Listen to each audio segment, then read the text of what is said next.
ఇది నిజంగా కావాలని జరిగింది కాదు, యాదృచ్ఛికంగా జరిగినటువంటి ఒకానొక విషయం. వెంటనే ఆయన ఏం చేశారంటే, ఆ స్నేహితుడికి ఇబ్బంది కలగకూడదు, లేదా ఆ వ్యక్తి భార్యాభర్తలు ఎవరైతే ఉన్నారో ఆ జంట తమను తాము ఐడెంటిఫై చేసుకొని ఇబ్బంది పడకూడదు అని చెప్పేసి ఆ కథలో ఉన్నటువంటి వ్యక్తి వృత్తిని మార్చేస్తారు. అటవీ శాఖకు చెందినటువంటి వ్యక్తిగా మార్చేసి దానికోసం అని చెప్పేసి ఆయన అటవీ శాఖకు సంబంధించినటువంటి సమాచారాన్ని చాలా సేకరిస్తారు. అట్లాగే నిరంతర త్రయం అనేటువంటి కథ కోసం ఆయన క్షయవ్యాధి గురించి. అయితే ఈ సమాచారం అంతా మనం రాస్తామా, అంతా ఉపయోగపడుతుందా అంటే చాలా సందర్భాలు ఆయన ఒక మాట అంటారు, కథలో ఇదంతా ఉపయోగపడకపోవచ్చు, నిజానికి నవలలో చాలా అవకాశం ఉంటుంది అవన్నీ వివరించడానికి, ఆ సమాచారాన్ని అంతా క్రోడీకరించి అందించడానికి. కథలో ఉండకపోవచ్చు, కానీ విషయం తెలిస్తే క్లారిటీ ఎక్కువ ఉంటుంది. అంటే ఆ స్పష్టత అనే దాని పట్ల బుచ్చిబాబుకి ఒక ఆలోచన ఉంది, ఒక అవగాహన ఉంది. అట్లాగే ఒక్కొక్కసారి సమాజంలో ఉండేటువంటి చాలా సూక్ష్మమైనటువంటి విషయాల్లో అది అది అసలు కథా వస్తువుగా మనకి ప్రేరణ ఇస్తుందా అంటే ఆశ్చర్యంగా ఉంటుంది. ఆయన ఒక ఒక పెళ్లిలోనో ఒక వేడుకలోనో ఒక నీడ చూస్తారు, ఒక స్త్రీ నీడను చూస్తారు, నీడను చూసి ఒక కథ రాస్తారు, ఆమె నీడ అనే పేరుతోని కథ రాస్తారు. ఆమె ఎవరో తెలియదు, ఆమె నీడను మాత్రమే చూశారు. కథలో ఆయన ఆ నీడ ఎవరిదై ఏ స్త్రీదైతే నీడ ఉంటుందో చివరికి కథానాయకుడికి ఆ స్త్రీతో వివాహం అవుతుంది అని ముగింపునిస్తారు. కానీ ఆయన తెలియనటువంటి ఒక వ్యక్తి నుంచి పొందినటువంటి ప్రేరణ అది, అది ఆయనలో కలిగించినటువంటి ఒకానొక ఆలోచన. అట్లాగే రచయిత కథ రాసేటప్పుడు కొంత సుపరిచితమైనటువంటి వస్తువుని ఎంచుకోవాలనేటువంటిది ఆయన సలహా. అంటే out of the box thinking మంచిదే అయినప్పటికీ కూడా అసలు తనకి ఏమాత్రం పరిచయం లేనటువంటి ఆ విషయాన్ని ఎంచుకోవటము అనేది కత్తి నేల విడిచి సాము చేయటం అంటాం చూసారా, అట్లాంటి పని అవుతుంది అని చెప్పేసి అంటారనమాట.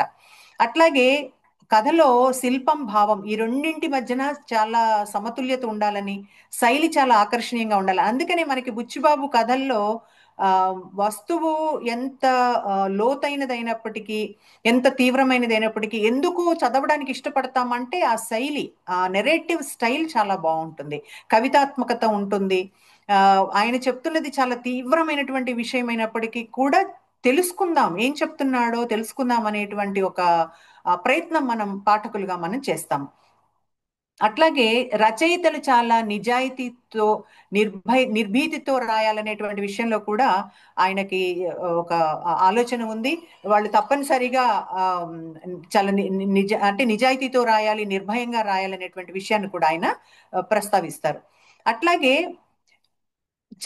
ఇంకొక విషయంలో ఆయన ఏమంటారంటే విమర్శకులు ఒక్కొక్కసారి ఏకపక్షంగా తీర్పులు ఇస్తారు అంటారు. అంటే రచయిత సృజనాత్మకత అది అణచివేస్తుంది అంటారు. ఆ విషయం పట్ల ఆయన కొంత అసహనం కూడా ఉంది. అంటే అసలు ఏం రాస్తున్నాడు రచయిత, ఆ కథలో వస్తువు ఏంటి, వస్తువు చుట్టూ అల్లిన అల్లకం ఏంటి, శిల్పం ఏంటి, దాని ఉద్దేశం ఏంటి, అంటే అవుట్కమ్ ఏమి ఆశిస్తున్నాడు, ఇవన్నీ అర్థం చేసుకోకుండా కేవలము కొన్ని సరళమైనటువంటి సాధారణమైనటువంటి అలవాటైపోయినటువంటి కొన్ని లేబుల్స్ వేయటం వల్ల రచయితలు చాలా నిరుత్సాహపడతారని చెప్పేసి ఆయన అంటాడనమాట. అట్లా కొద్దిమంది రచయితలు తమ మొదటి రచనతోనే రచన ఆపేసినటువంటి వాళ్ళు కూడా ఉన్నారు. అట్లాంటి వాళ్ళ రచనలు ఆగిపోవటం వల్ల సాహితీ లోకం చాలా నష్టపోయిందని చెప్తూ ఆయన విమర్శకుల మీద విమర్శ చేస్తారనమాట. అట్లాగే ఇంకొక మాట కూడా అంటారు, కవులకు ఉన్న గౌరవం గద్య రచయితలకు లేదు అని చెప్పేసి అంటారనమాట. దానికి ఆ చాలా ఉదాహరణగా చెప్తారు, థామస్ హార్డీ, చెల్లం లాంటి రచయితలను ఉదాహరిస్తూ చెప్తారనమాట. అంటే కేవలము ఇట్లాంటి వాళ్ళు ఎంచుకున్నటువంటి వస్తువు, వాళ్ళు ఎంచుకున్నటువంటి ఆ సమయము, లేదా వాళ్ళు ఎంచుకున్నటువంటి అభివ్యక్తి విధానం, వీటిని చూస్తూ వాళ్ళ పైన నిందలు వేయటాన్ని ఆయన విమర్శిస్తాడు. ఎందుకంటే ఆయనకి చలం అంటే చాలా ఇష్టం. చలాన్ని ఒక కథకుడిగా, ఒక నవల రచయితగా, అట్లాగే ఒక వ్యాసకర్తగా కూడా, మ్యూజింగ్స్, స్త్రీ, ఇట్లాంటివన్నీ కూడా ఆయన గొప్ప రచనలు అని చెప్పేసి చెప్తాడు. అలాగే అంటూ ఇంకొక మాట ఏమంటాడంటే అసలు విమర్శకుల మాటలు, విమర్శకుల విమర్శ ఎట్లా ఉండాలి అంటే కథకులలో కొత్త దృక్పథాలను రేకెత్తించాలి, కానీ విమర్శకుల పట్ల ఒక ఆ, బాధ, భయం, కోపము కథకులలో ఏర్పడకూడదు అనేసి అంటాడనమాట. అట్లాగే నైతిక విలువల పరామర్శ కూడా అనవసరం అని చెప్పేసి ఆయన నమ్ముతాడు. ఆ, ఇంకొక విషయంలో ఆయనకి చాలా స్పష్టత ఉన్నది ఏంటంటే మాతృభాషలో రాయటం. ఈ మాతృభాషలో రాయటం అనేది రచయితకు ప్రాణంతో సమానము అని అంటాడు అనమాట ఆయన. అంటే ఇతర ఎటువంటి సాహిత్య ప్రభావాలకు లోనైనప్పటికీ కూడా స్థానిక సంస్కృతిలో స్థానిక భాషలో రచన చేయటం ద్వారా మాత్రమే ప్రామాణికత సిద్ధిస్తుంది అనేది. అందుకని అంత విశ్వ సాహిత్యాన్ని చదివిన బుచ్చిబాబు ఆ విశ్వ సాహిత్యంలో ఉండే మెళకువలన్నింటినీ తను తను ఇక్కడ కథల్లోకి నవలలోకి తీసుకొచ్చాడు తప్ప ఎక్కడా కూడా ఆ విశ్వ సాహిత్యంలో ఉన్న కథలను నవలలను తీసుకొచ్చి మనకిక్కడ ప్రదర్శించాలని ఆయన అనుకోలేదు, తన కథా రచనలో కానీ నవల రచనలో కానీ. అట్లాగే రచయిత ఒక విముక్తి పొందుతాడు అంటారు. అంటే ఒక సంఘర్షణ ఉంటుంది రచయిత మనస్సులో, తన చుట్టూ జరుగుతున్నటువంటి విషయాలను అది అది చెప్పాలి బయటికి. Story is an outlet for a writer, or a novel is an outlet for a writer. So ఆ అవుట్లెట్ ద్వారా దానిని బయటికి విడిచిపెట్టిన తర్వాత మాత్రమే అతనికి విముక్తి లభిస్తుంది. ఆ చెప్పేదాకా మనసులో అతన్ని అది ఆ, అతన్ని చాలా ఇబ్బంది పెడుతూ ఉంటుంది, బాధ పెడుతూ ఉంటుంది. ఎప్పుడైతే ఆ రచన చేసేస్తాడో అతడు దాని నుంచి విముక్తవుడవుతాడు. అయితే ఈ కథ, నవల ఇవన్నీ కూడా చాలా విస్తృతంగా పాఠకులను మెప్పించాలని, ఫ్యాన్స్ గా వాళ్ళని మార్చాలనేటువంటి ఆలోచన ఎప్పుడు బుచ్చిబాబు చేయలేదు. కనీసం ఒక్క పాఠకుడిని తాకినా కూడా అది చారిత్రక విజయమే అని చెప్పేసి ఆయన విశ్వసించాడనమాట. అట్లాగే కథకుడి అంతరంగం అనేటువంటి ఒక వ్యాసం రాస్తాడు ఆయన. ఆ వ్యాసంలో ప్రధానంగా అంటే మనకి కథా కమామీషు కథకుడి అంతరంగికంలో కొద్ది గొప్ప విషయాలు ఒకటిగానే కనిపిస్తున్నప్పటికీ ఇందులో ఇంకొంచెం విస్తృతంగా కథకుడి స్వభావం ఏంటి, సృజనాత్మక ప్రక్రియ అంటే ఏంటి, జీవితంపై అతడి దృక్పథాన్ని, వీటి గురించి చాలా నిశితంగా చర్చిస్తాడనమాట. అంటే మనం ఇందాక చెప్పుకున్నట్టుగా ప్రతి వ్యక్తికి తనవైనటువంటి కొన్ని అనుభవాలు, బాధలు, సంతోషాలు ఉంటాయి. ఆ అనుభవాలను అతడు వ్యక్తీకరిస్తూ ఉంటాడు, స్నేహితులతో పంచుకుంటూ ఉంటాడు. ఆ పంచుకునేదాకా అతనికి విముక్తి లభించకపోవచ్చు. కానీ కేవలము ఒక సంఘటననో ఒక అనుభవాన్నో స్నేహితులతో పంచుకున్నంత మాత్రాన అతడు కథకుడు కాలేడు. ఇది చాలా స్పష్టంగా చెప్తాడు బుచ్చిబాబు. నిజమైన కథకుడు ఎవరు అంటే అనుభవాలను కళాత్మకంగా సంక్షిప్తీకరించి ఇతరులతో అనుభూతిని పంచుకునే కృషి చేస్తాడు. అటువంటి వ్యక్తి కథకుడు అవుతాడని చెప్పి అంటారు. పద్మరాజు గారు గాలివాన కథని ఉదాహరణగా చూస్తూ ఎప్పుడో ఆయనకి అనుభవమైనటువంటి గాలివాన, ఆ, ఆయన నిజంగా జీవితంలో అనుభవమైనటువంటి విషయానికి ఆయన కొంత ఆ, కథని జోడించి గాలివాన కథగా మనకు అందించారని చెప్పేసి అంటారు. అంటే అది నిజమైన అనుభవం అయినప్పటికీ యథాతథంగా రాదు. ఇందాక చెప్పుకున్నట్లుగా నగ్న సత్యము కళాత్మకంగా మాత్రమే మారినప్పుడు మాత్రమే అది ఒక గొప్ప కథగా, గొప్ప నవలగా మనకి అర్థమవుతూ ఉంటుంది. అట్లాగే ఆ కథకుడు సహజంగా ఏం చేస్తాడు, ప్రధానంగా ఎంగేజ్ లో ఉండేటువంటి ఆ కథకులు చేసేటువంటి పనులు ఏంటంటే సమాజంలో ఉండే ముసుగుల్ని తొలగించి మానవ స్వభావాన్ని బహిర్గతం చేయడానికి ప్రయత్నం చేస్తూ ఉంటారు. అంత మాత్రం చేత సమాజ సంస్కరణ కథకుడి లక్ష్యం కాదు, లక్ష్యం కాకూడదు అని కూడా చెప్తాడనమాట. ఇంకొకటి ఏమంటాడంటే అసలు బుచ్చిబాబు కథకుడి ఆ జగత్తుని ఒక సముద్రంతో పోలుస్తాడనమాట. సముద్రంలో ఉన్నటువంటి కెరటంతో పోలుస్తూ అది క్షణికంగానే ఉంటుంది కానీ చాలా శక్తివంతమైనటువంటి అనుభూతిని కలిగిస్తుంది అని చెప్పి అంటాడనమాట. అట్లాగే కథకుడిలో నిజాయితీ, ఉద్వేగం, ఇవి ఆయువు పట్టు, ఇవి లేకపోతే ఆకర్షణీయం కాదు అని చెప్పేసి చెప్తాడు. తర్వాత నవ్యత అనేటువంటి అంశం గురించి రాస్తాడు. ఈ నవ్యత గురించి రాస్తున్నప్పుడు సాధారణంగానే ప్రతి రచయిత తనకి పూర్వం ఉన్నటువంటి ఆ సంప్రదాయాల పైన, ఆచారాల కట్టుబాటు పైన, వీటన్నింటి పైన కొంత తిరుగుబాటు చేస్తూ కొత్త విలువలు సృష్టించడానికి ప్రయత్నం చేస్తాడు. అందున బుచ్చిబాబు కాలము, బుచ్చిబాబు సమకాలీకుల కాలము చాలా ప్రధానంగా ఈ విషయంపై దృష్టి పెట్టింది. అయితే ఇదే నవ్యతకు ప్రధాన సూత్రం అంటాడు ఆయన. అంటే పాతని ఎప్పుడూ కూడా ప్రశ్నించాలి, పాతలో ఉన్నటువంటి ఆ తప్పులని ఎత్తి చూపించాలి, దానిపైన తిరుగుబాటు చేయాలి అనేటువంటిది బుచ్చిబాబు ఆలోచన. అయితే ఈ తిరుగుబాటు ఎట్లా జరుగుతుందట, రెండు విధాలుగా జరుగుతుంది అంటాడు. అంటే సంప్రదాయాన్ని పూర్తిగా ఖండించి నిర్మూలనం చేయటం ఒకవైపు అయితే, రెండోది ఏంటంటే అసలు వాటి జోలికే పోకుండా వ్యక్తిగతంగా కొత్త విలువలను ప్రతిపాదించి ఆ దిశగా ముందుకు పోవటం.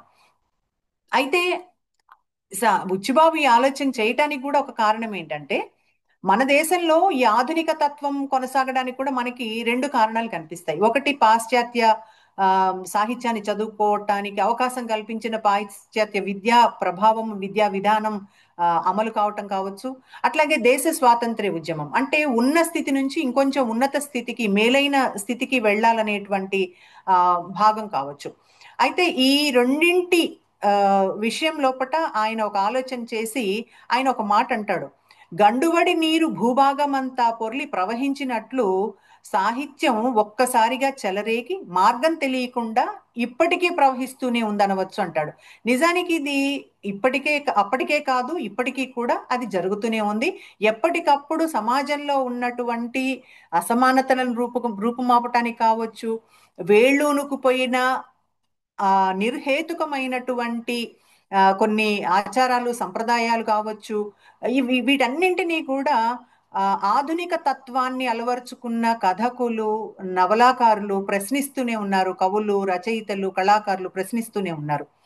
అయితే ఈ నవ్యత ఇంకో రెండు విధాలుగా ఉండొచ్చు. నవ్యతకు కారణం రెండు అయితే, నవ్యత రెండు విధాలుగా ఉంటుంది అంటాడు ఆయన. అదేమిటి అంటే, అది వస్తు నవ్యత కావచ్చు, రచనా శైలిలో నవ్యత కావచ్చు. కాబట్టి వస్తువులో నవ్యత ఎట్లాంటిది అంటే, సామాజిక వ్యక్తిగత సమస్యలను ఆధునిక దృక్పథంతో చిత్రిస్తుంది. అంటే ఈ సమాజం అదే, కానీ సమాజంలో ఉన్నటువంటి సమస్యను కొత్త దృక్కోణంతో చూడటము, కొత్త దృక్పథంతో చిత్రించటము. అంటే సంప్రదాయ నీతులు ఏవైతే ఉన్నాయో వాటిని ప్రశ్నిస్తూ వ్యక్తి స్వేచ్ఛను ప్రోత్సహించటం.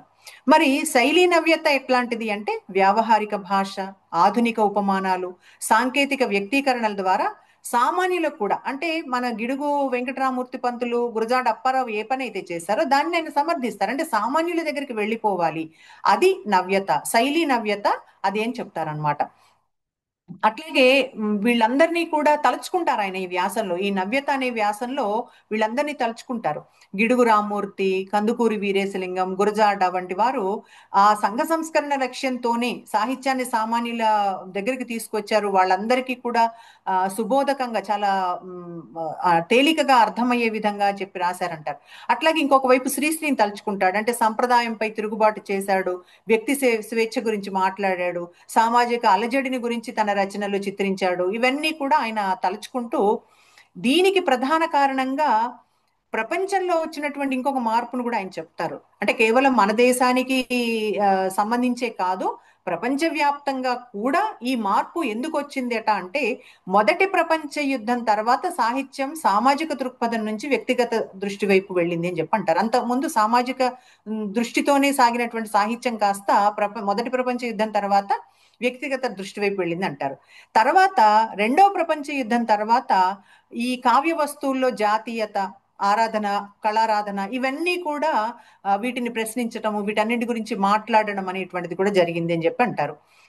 తర్వాత ఇంకొక కొత్తదనం ఏమిటి ఆధునిక తత్వంలో, నవ్యతలో కొత్తదనం ఏమిటి అంటే, విజ్ఞాన శాస్త్రం, పారిశ్రామిక యుగం, వీటన్నింటి ప్రభావం వల్ల కొత్త కొత్త విషయాలు తెలిసాయి, కొత్త కొత్త ఉపమానాలు తెలిసాయి, కొత్త కొత్త సాంకేతిక పదాలు కవిత్వంలో చోటు చేసుకున్నాయి, కథల్లో చోటు చేసుకున్నాయి. సామాన్యుడి జీవితం మారిపోయింది. సమస్యలు కొత్త వచ్చినాయి. సమస్యలు లేవని కాదు, కానీ సమస్యలు కొత్తగా వచ్చినాయి. దీనికి ఇవన్నీ కూడా, ఈ సమస్యలు, ఈ ఆధునిక మానవుడి జీవితమే ఆధునిక సాహిత్యానికి వస్తువుగా కనిపించింది అని చెప్పి అంటారనమాట. అట్లాంటప్పుడు సమాజంలోని లోపాలను బహిర్గతం చేయటం ఎప్పటికప్పుడు రచయిత పనిగా, అందుకని ఎప్పటికప్పుడు రచయితలకి వస్తువులు దొరకకపోవటం, వస్తులోపం అనేది లేనే లేదు. ఎప్పుడైనా వస్తువు లేదు అని ఏ రచయిత అనుకోవడానికి లేదు. వస్తువు ఎప్పుడూ కూడా ఉంటూనే ఉంటుంది. ఆ నవ్యమైన వస్తువుని ఎంత నవ్య రీతిలో రచయిత ప్రకటిస్తాడు లేదా రచిస్తాడు అనే దాని గురించి చెప్తూ, ఆ వైపుగా కృషి చేసినటువంటి వాళ్ళలో నార్ల వెంకటేశ్వరరావు గారు, రాజమన్నారు గారు, గోపిచంద్ లాంటి వాళ్ళు కృషి చేశారని చెప్పేసి తలుచుకుంటారనమాట.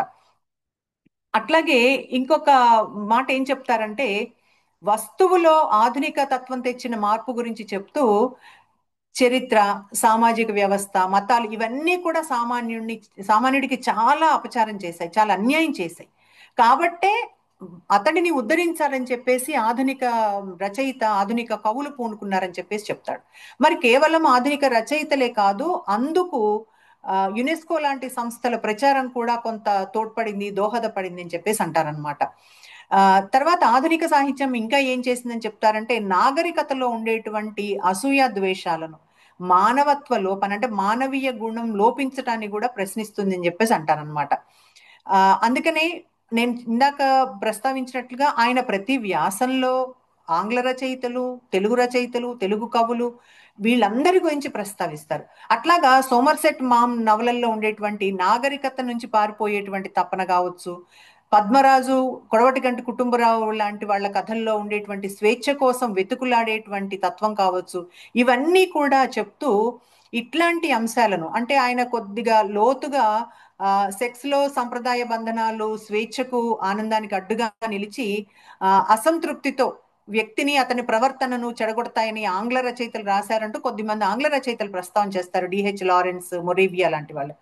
అలాంటి రచయితల సరసన మన రచయితల్లో చలాన్ని కూడా కూర్చోబెడతారు. ఆయన చలం ఈ అంశాన్ని చాలా ప్రతిభావంతంగా చిత్రించాడని చెప్పేసి అంటారు. అంటే చలం గురించి రాసిన వ్యాసంలో రాస్తూ ఇక్కడ కూడా ప్రతి వ్యాసంలో ఎక్కడ ఏ రచయిత గురించిన ప్రస్తావన అవసరం అనుకుంటే ఆ రచయితను గురించిన, ఆ కవిని గురించినటువంటి ఆ విషయాన్ని గురించిన ప్రస్తావన చేస్తూ పోతాడనమాట.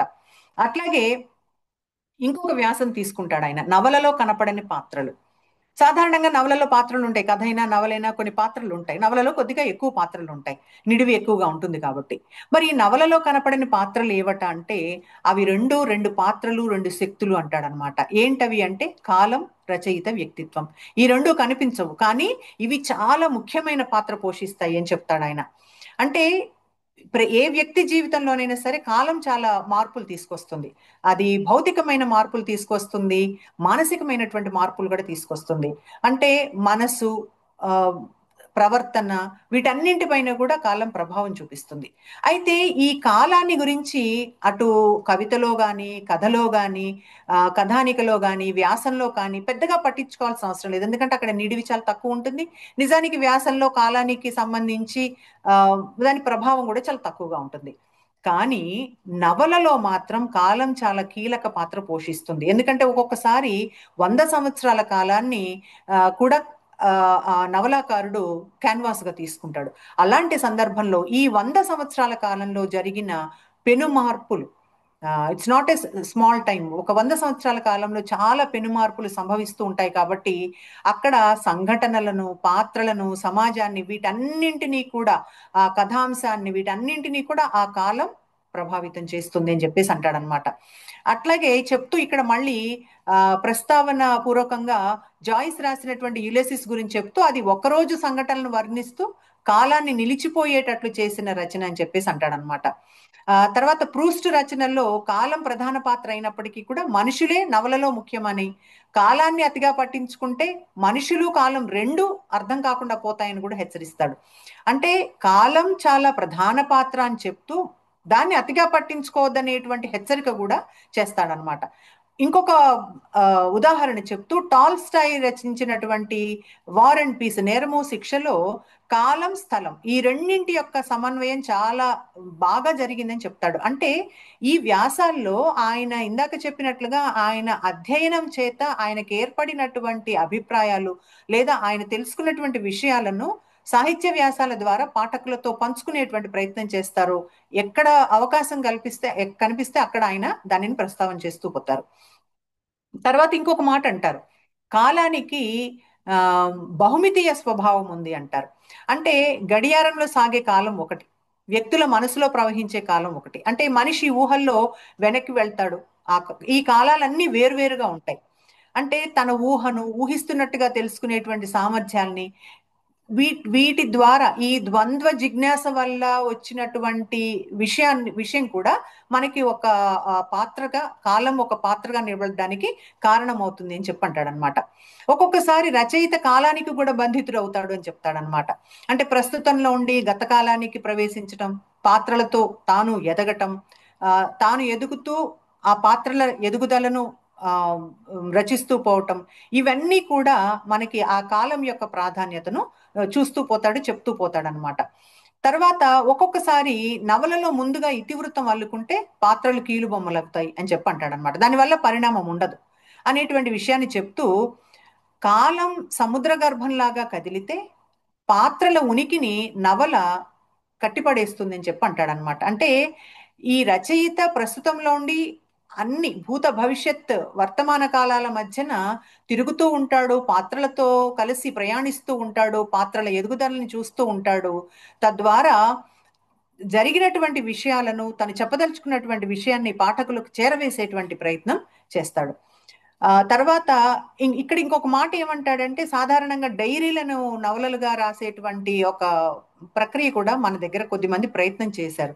ఆయన అభిప్రాయం ఏంటంటే, డైరీలు ఏ రోజు సంఘటనలు ఆ రోజు రాస్తాయి, కానీ అవి నవలగా మారినప్పుడు రచయిత వ్యక్తిత్వం అనేటువంటిది కనపడదు అక్కడ. ఆ రోజుది ఆ రోజు అయిపోయింది, ఆ రోజుది విషయం చెప్పేస్తాడు రచయిత. కాబట్టి రచయిత వ్యక్తిత్వంలో మార్పు చేర్పులు, ఆ కాలాన్ని బట్టి మార్పు చేర్పులు అనేవి అక్కడ కనిపించవు. కాబట్టి అది ఆ రచయిత పాత్ర కనపడకపోవటం వల్ల తృప్తినివ్వదు అని చెప్పేసి అంటాడు. ఎందుకంటే రచయిత వ్యక్తిత్వం కూడా మరొక కనిపించని పాత్ర అనేది బుచ్చిబాబు అభిప్రాయం. కాబట్టి ఈ ఈ దృక్పథము, పరిశీలనా శక్తి ద్వారా మాత్రమే నవలను రూపొందిస్తాడు. కాబట్టి రచయిత వ్యక్తిత్వం చాలా అవసరం. అతని వ్యక్తిత్వం ఎక్కడ కనిపిస్తుంది? ఎక్కడ కనపడదు, పరోక్షంగా పాత్రలలో కనిపిస్తుంది, సంఘటనలో కూడా కనిపిస్తుంది.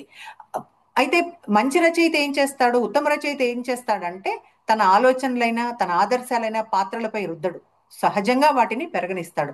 అదే రచయిత వ్యక్తిత్వం. అలా ఎదగనివ్వటమే మంచి రచయిత యొక్క గొప్ప వ్యక్తిత్వం. అదే కనిపించని పాత్ర అని చెప్పేసి అంటాడనమాట.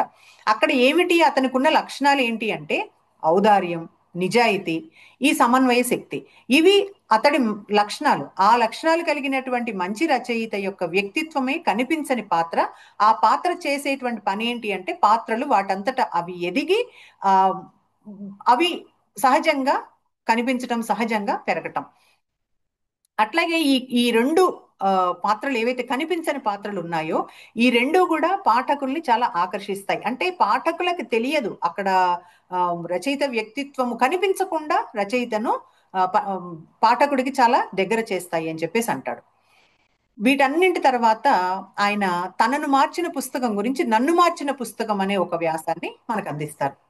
ఈ నన్ను మార్చిన పుస్తకంలో చాలా గాఢమైన ప్రభావం చూపించినటువంటి పుస్తకాల గురించి మాట్లాడతారు.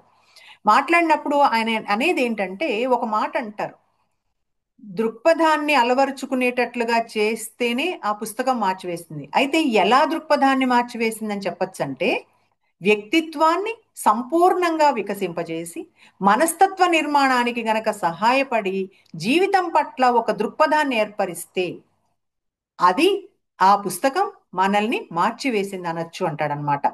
అలా తనను మార్చివేసిన పుస్తకం, నిజానికి ఇందాక ప్రస్తావించినట్లు అది ఒక పుస్తకం కాదు, కేవలము 5-6 పుటల ఒక వ్యాసం.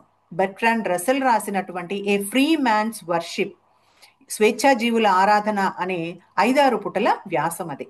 అది తన వ్యక్తిగత జీవితం పైనే కాదు, తాత్విక జీవితంపై కూడా చాలా గాఢమైన ప్రభావం చూపింది అంటాడు ఆయన. అంటే సాధారణంగా కొన్ని దశలు ఉంటాయి, కొన్ని పుస్తకాలు మన మీద ప్రభావం చూపించడానికి. ఆయన వాటిని కూడా ప్రస్తావిస్తూ, యవ్వనంలో పుస్తకాలు మనసులను ఆకర్షిస్తాయి, ఆలోచనలు రూపొందించేటువంటి శక్తిని గురించి కూడా ఆయన ప్రస్తావిస్తూ యుక్త వయసులో ఉన్నప్పటికీ, నిజానికి అది ఆయన 21వ సంవత్సరంలోనూ 22వ సంవత్సరంలోనూ ఆయన ఎంఏ పూర్తి చేసిన వెంటనే బహుశా అది చదివినట్టున్నారు. ఏ ఫ్రీ మ్యాన్స్ వర్షిప్ తన పైన చూపినటువంటి ప్రభావాన్ని గురించే అసలు మొట్టమొదటి వ్యాసం రాయటం ప్రారంభించాను, ఆ తర్వాత మిగిలిన కొన్ని పుస్తకాలను కూడా ప్రస్తావించానని చెప్పేసి అంటారనమాట. అయితే పుస్తకాలు 3 దశల్లో ప్రభావం చూపిస్తాయంటారు. ఒకటి మొదటి దశలో ఆకర్షణ కలిగిస్తాయంటారు, రెండవ దశలో భావోద్వేగ స్పందనను కలిగిస్తాయని చెప్తారు, మూడవ దశలో విమర్శనాత్మక ఆలోచన కలిగిస్తుందని చెప్పేసి అంటారనమాట. అయితే ఈ మొదటి 2 దశల్లో ఎన్ని పుస్తకాలు చదివినప్పటికీ వాటి జ్ఞాపకాలు ఉంటాయి, వాటి కొంత ప్రభావం ఉన్నప్పటికీ కూడా అవి మనకు సందేహాలు కలిగించవు, ఆలోచించేటట్లు చేయవు అనేది బుచ్చిబాబు అభిప్రాయం. తాను బాల్యంలో చదివాడు, చాలా రచనలు చదివాడు, టాగూర్ రచనలు చదివాడు, హార్డీ రచనలు చదివాడు, డికెన్స్ రచనలు చదివాడు. ఇవన్నీ కూడా తనకు ఒక ఊహాశక్తిని ఇచ్చాయి, ఒక ఆనందాన్ని ఇచ్చాయి, తనకి ఒక స్వప్న జగత్తును నిర్మించి పెట్టాయి తన కోసం. తర్వాత రెండో దశలో చదివాడు, యవ్వనంలో కృష్ణశాస్త్రి గేయాలు చదివాడు, చలం కథలు చదివాడు, షెల్లీ, కీట్స్ రచనలు చదివాడు, టాల్స్టాయ్ రచనలు చదివాడు. ఇవన్నీ కూడా శృంగారము, విషాదం ద్వారా ఆ జీవిత లక్ష్యాలను, కన్నీటి తాత్వికతను ఆయనకు బోధించాయి. కానీ ఇవేవి కూడా తనను తాను తెలుసుకునేలాగా చేయలేదు అంటాడు ఆయన. అంటే తన తనను తాను అంటే స్వీయ గుర్తింపునివ్వలేదు అంటాడు. భావోద్వేగ తీవ్రతను తెలియచేయలేదు అంటాడు అనమాట. అలా మూడో దశలో 20 ఏళ్ల తర్వాత తాను చదివినటువంటి Shakespeare, Oscar Wilde, Bertrand Russell, Somerset ma'am, ఇలాంటి బట్లర్, ఇట్లాంటి వాళ్ళ రచనలన్నీ కూడా తను ఒక రచయితగా మారటానికి, రచయితగా తన లక్ష్యాలను నిర్దేశించుకోవటానికి, నైతిక విలువలను నిర్ణయించుకోవడానికి సహాయపడ్డాయి అంటాడు. అంటే తన వ్యక్తిత్వాన్ని పూర్తిగా ఆ రూపకల్పన చేసుకోవడానికి, ఒక వ్యక్తిత్వాన్ని అలవర్చుకోవడానికి అవి చాలా దోహదపడ్డాయి అని చెప్పి అంటాడు అనమాట. అంటే ఆ రోజుల్లో ఏమిటి అంటే ఆ బహుశా ఆయన కళాశాల రోజులు అవి అప్పుడే పూర్తి చేసిన రోజుల్లో ఆయన కొన్ని భయాలు ఉండేవి బుచ్చిబాబుకి. అవి ఏంటంటే జీవితం పట్ల కొన్ని భయాలు ఉన్నాయి, దేవుడు అంటే కొన్ని భయాలు ఉన్నాయి, నీతి పట్ల కొన్ని, ఏవో కొన్ని కొన్ని ప్రశ్నలు ఉన్నాయి. ఒక అస్తిత్వము, ఆ దేవుడి గురించి అస్తిత్వము, నీతి అవినీతి పట్ల, అట్లాగే పాపము, నరకము, ఇట్లాంటి వాటి పట్ల ఆయనలో కొన్ని ప్రశ్నలు ఉన్నాయి, ఆందోళన ఉంది. వీటన్నింటికి సరైనటువంటి సమాధానం ఇచ్చినటువంటి ఒక వ్యాసంగా ఆయన ఫ్రీ మ్యాన్స్ వర్షిప్ గురించి చెప్తారు.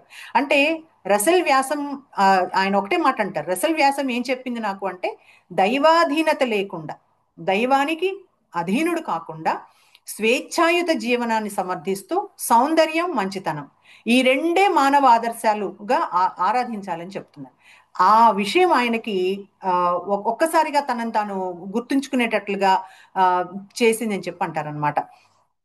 అంటే రసెల్ ఒక మాట అంటాడట, శక్తి చెడ్డదైతే శక్తిపై మమకారాన్ని మన హృదయంలోంచి తొలగిద్దాం, మనలో సౌందర్య తృష్ణ, నైతిక జిజ్ఞాస సమకూర్చిన దైవాన్ని ఆరాధిద్దాం అని ఈ వాక్యాలు ఏవైతే ఉన్నాయో ఇవి తనకు ఒక దయ, వైరాగ్యం, స్వేచ్ఛాయుత జీవన దృక్పథాన్ని కలిగించాయని చెప్పేసి అంటారనమాట. దానివల్ల తనలో ఉండే పాపము, నరకము అనే భయాలన్నీ తొలగిపోయి చాలా విముక్తి పొందాను అని చెప్పేసి అంటారు.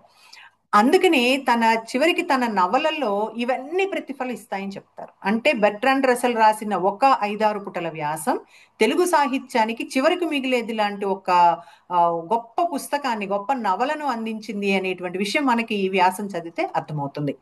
అంటే ఆ నవల్లో కనిపించే దయ, కారుణ్యం, ఆధ్యాత్మిక శాంతి లాంటి భావాలన్నీ రసెల్ తత్వం నుంచి ప్రేరణ పొందినవి అని చెప్తారనమాట ఆయన. అట్లాగే ఇంకా కొన్ని విషయాల గురించి చెప్తూ హ్యామ్లెట్ చదివినప్పుడు, అంటే షేక్స్పియర్ హ్యామ్లెట్ చదివినప్పుడు ఆయనకు ఒక విషయం అర్థమైందని చెప్తారు. అదేంటంటే సారస్వతము విలాసం కోసం కాదు, అది ఎందుకు అంటే జీవిత విధానాన్ని నిర్ణయించడంలో దానికి ఒక ప్రధాన స్థానం ఉంది అని. అది తనకి హ్యామ్లెట్ చదివిన తర్వాత మాత్రమే గ్రహించగలిగానని చెప్పేసి చెప్పంటాడనమాట. అట్లాగే ఆస్కార్ వైల్డ్ రాసినటువంటి డీ ప్రొఫౌండిస్, అది దుఃఖసాగరం, ఇది చదివిన తర్వాత నైతికంగా అరాచకత్వాన్ని అలవర్చుకున్నటువంటి వ్యక్తి ఎలా అంతమవుతాడో, అంటే నైతికంగా పతనమైనటువంటి వ్యక్తి ఎలా అంతమవుతాడో అప్పటికే బెర్ట్రాండ్ రసెల్ ని చదివిన తర్వాత ఆయనకు అర్థమైంది. ఆ పాపము అంటే ఆ నీతి, న్యాయము, నిజాయితీ పట్ల ఒక అవగాహన ఏర్పడింది. కాబట్టి ఇక్కడ నైతికంగా పతనమైనటువంటి వ్యక్తి ఎలా అంతమవుతాడో డీప్ ప్రొఫౌండిస్ రచన ద్వారా తెలుసుకున్నానని చెప్పేసి అంటాడనమాట. అట్లాగే తనలో ఆ రోజుల్లో ఉండేటువంటి ఒక ఒక మానసికమైనటువంటి అలజడి, ఒక అస్పష్టమైనటువంటి తపన, ఆ అంటే రాస్తేనే తప్ప విముక్తి లేదు అనేటువంటి భావన ఏదైతే ఉందో అదంతా కూడా సోమర్సెట్ మామ్ రాసినటువంటి ద సమ్మింగ్ అప్, సింహావలోకనం అనే స్వీయ చరిత్ర చదివిన తర్వాత అర్థమైంది అని చెప్పేసి అంటాడనమాట.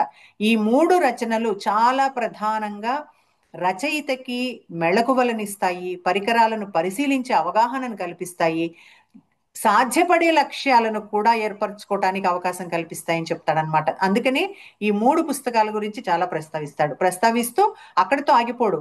మన భారతీయ తత్వశాస్త్రవేత్త అయిన తాత్విక రచయిత అయినటువంటి డాక్టర్ సర్వేపల్లి రాధాకృష్ణన్ రాసినటువంటి and idealist view of life గురించి కూడా రాస్తాడు. ఆ పుస్తకాన్ని, అంటే ఆయన రాసిన ఆ పుస్తకం ద్వారా అనేక తాత్విక సిద్ధాంతాలను విమర్శించి ఒక ఆదర్శవాద దృక్పథాన్ని అది ప్రతిపాదిస్తుంది.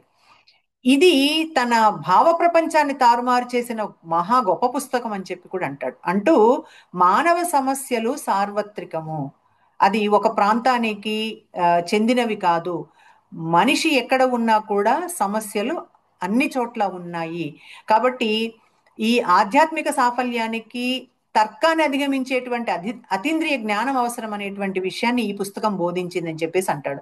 కాబట్టి ఈ పుస్తకాలన్నింటి గురించి కూడా ప్రస్తావిస్తాడు.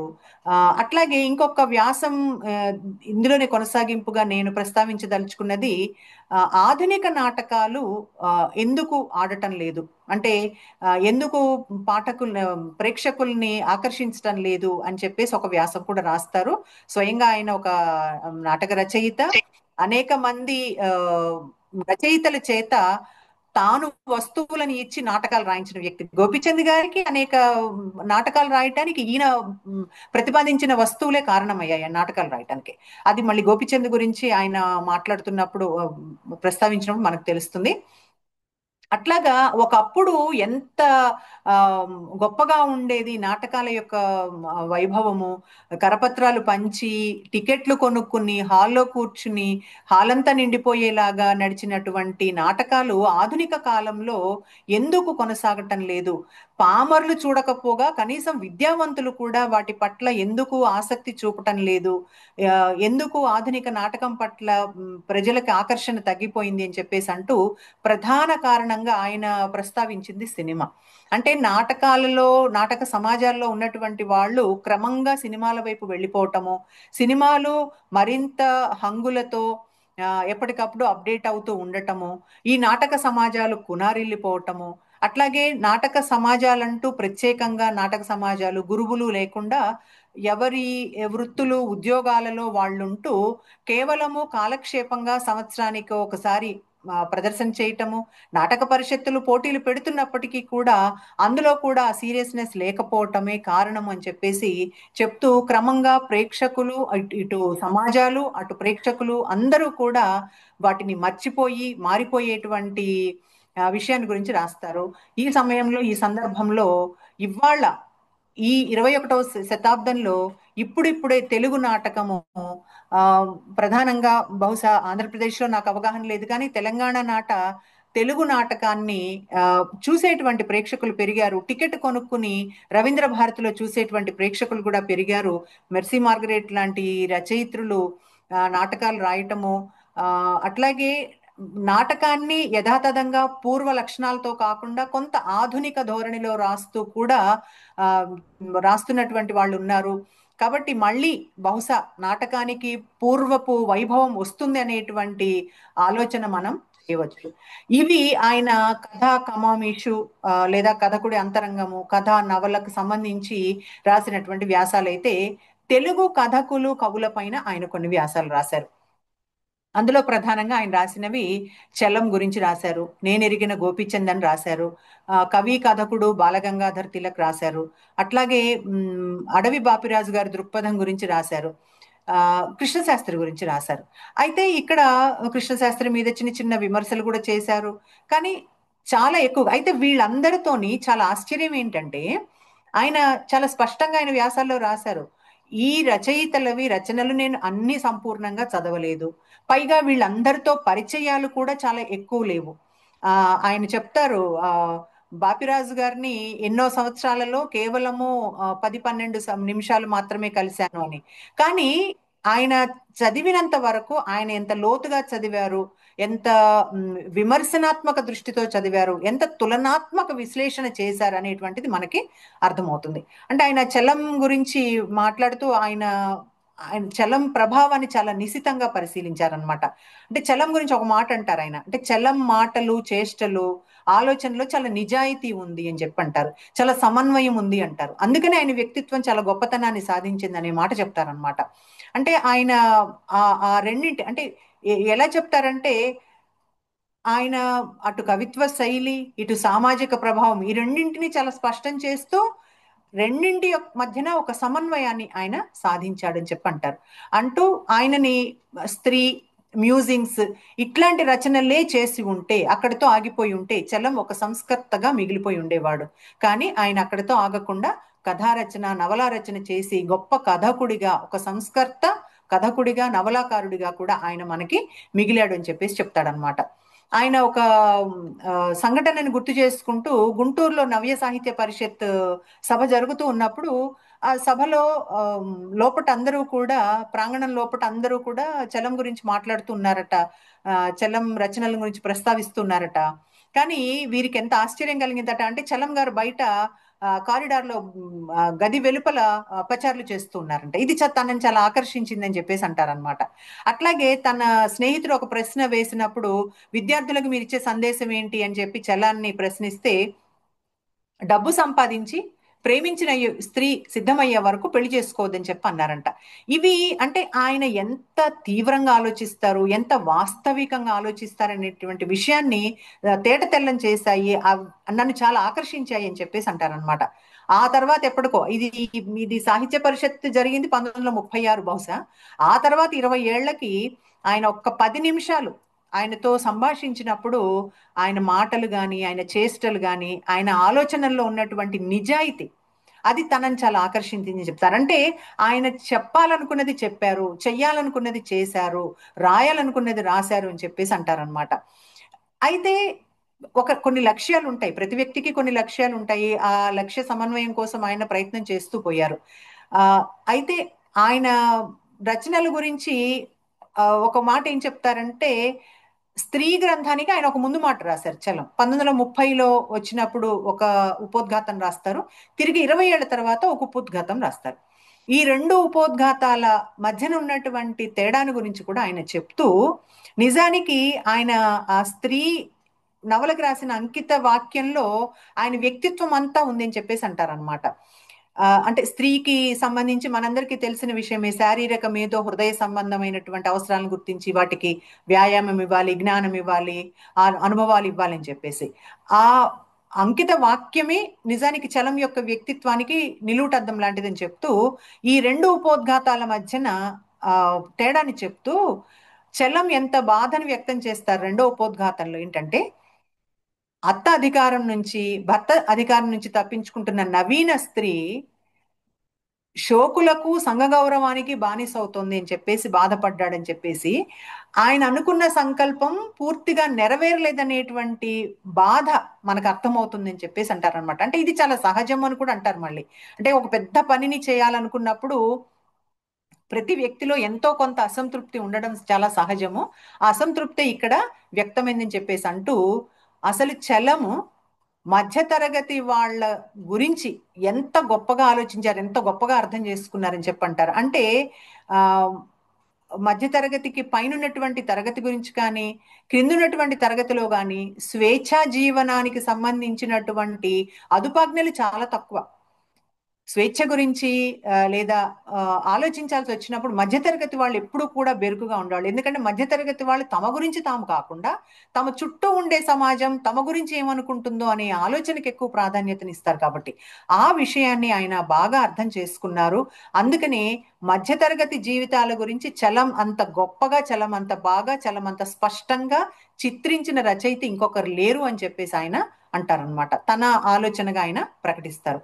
అయితే ఎంత చలం రచనలను బహిరంగంగా విమర్శించినప్పటికీ ఆయన ప్రభావం విపరీతంగానే ఉండిందని యువత యువకులు దాచుకుని పుస్తకాలను చదివేవారు అని చెప్పేసి చెప్పంటారు. అయితే ఎప్పుడైనా సరే ఒక కాలం అంటూ ఉంటుంది, ఆ ప్రభావం క్రమంగా తగ్గిపోతుంది.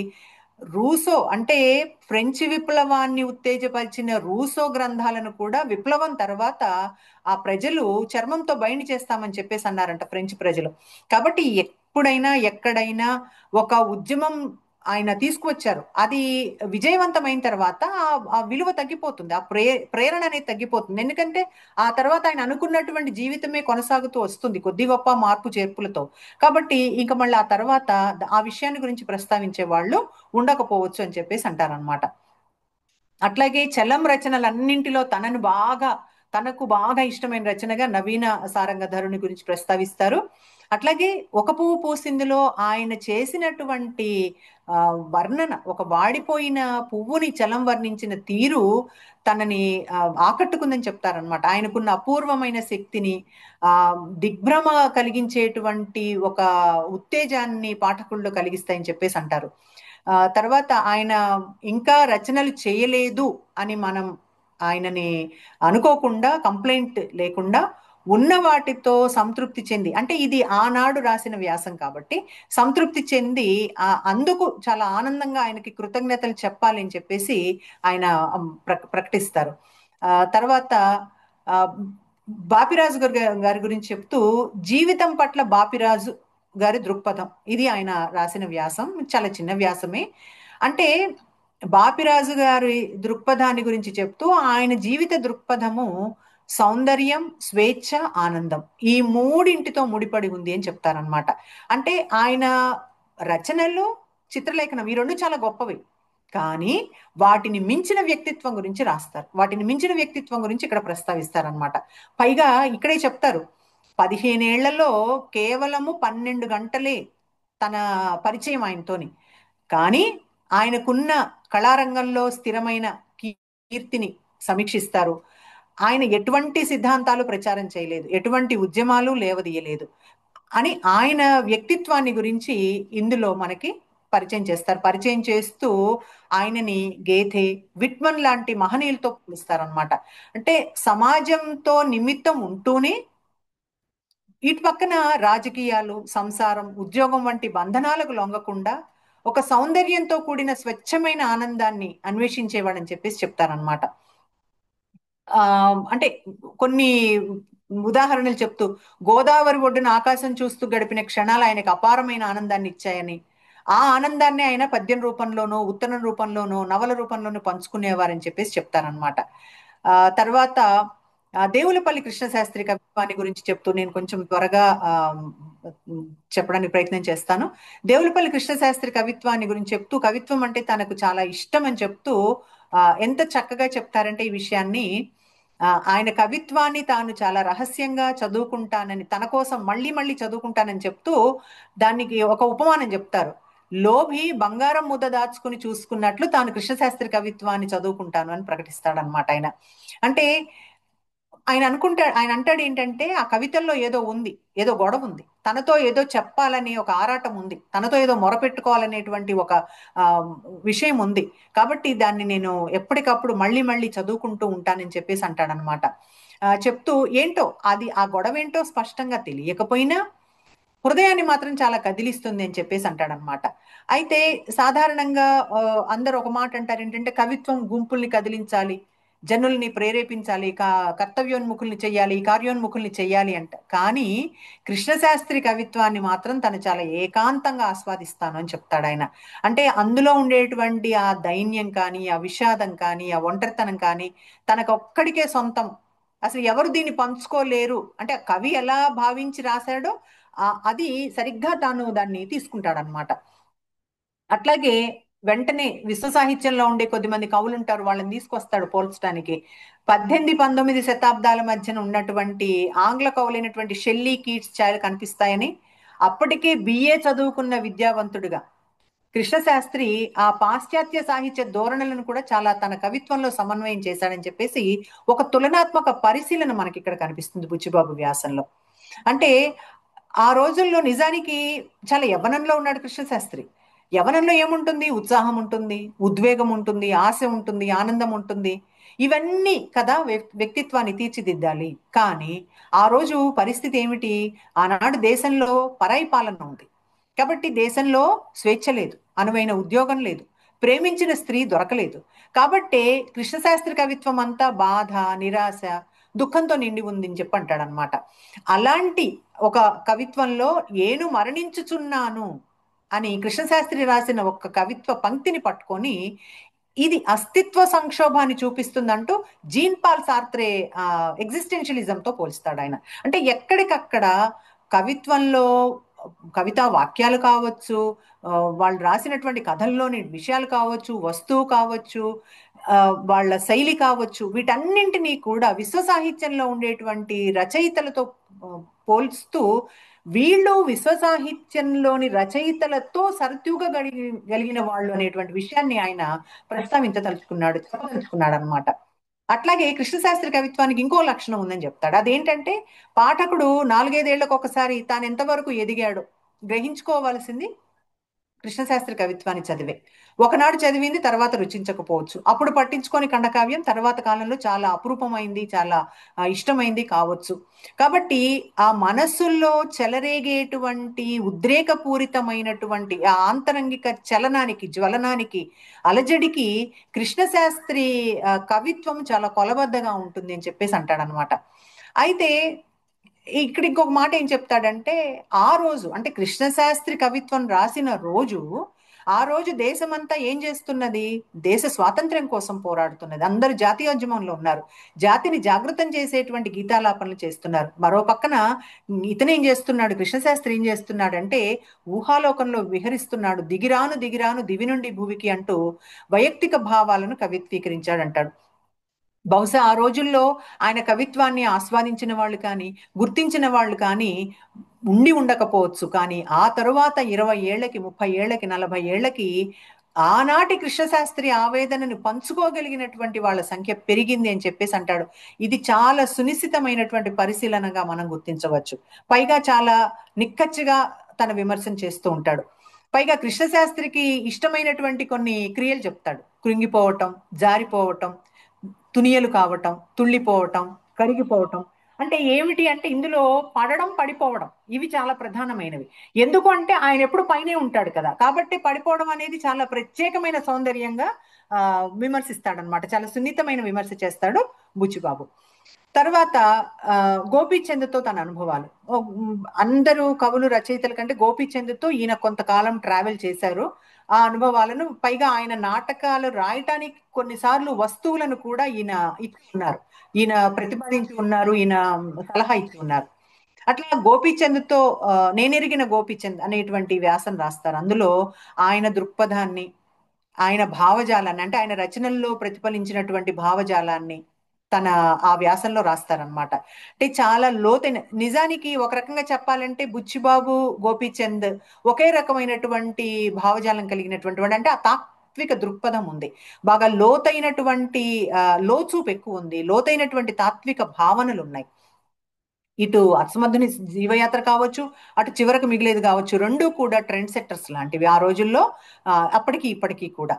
కాబట్టి ఆ వ్యక్తిత్వంలో ఉండేటువంటి లోతైన తాత్విక భావనలు కానీ, మానవతావాదం కానీ, నైతిక విలువలపై అతడికి ఉన్నటువంటి స్థిరమైనటువంటి నమ్మకం కానీ, ఆనాటి అంటే సమకాలీనమైనటువంటి రాజకీయ పరిస్థితులు, సాంఘిక సమస్యల పట్ల ఆయనకున్నటువంటి స్పష్టత కానీ, దాని పట్ల, దాని గురించినటువంటి విమర్శ మనకి ఈ వ్యాసంలో కనిపిస్తుంది.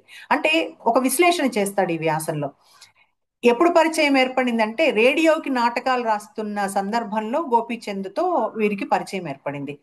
అయితే గోపీచంద్ ఆ రోజు ఉన్నటువంటి ఆలోచన ఏంటంటే, ఆ రోజు ఉన్నటువంటి నైతిక ఆధ్యాత్మిక విలువల్ని సామాజిక దృక్పథంతో, అంటే సాంఘిక దృష్ట్యా పరిశీలించాలనేటువంటి అవసరం ఉందని గోపీచంద్ అభిప్రాయపడ్డాడు.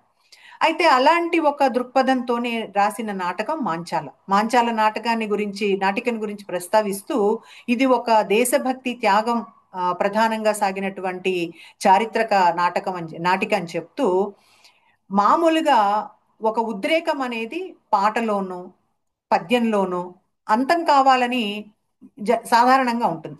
కానీ నాటిక సాంప్రదాయం ప్రకారము వీరు చేసిన చర్చలు కూడా, గోపీచంద్ చేసినటువంటి చర్చలు కూడా అటువంటి ఉద్రేకాలకు అవకాశం కల్పించిందని చెప్పేసి చెప్తానమాట.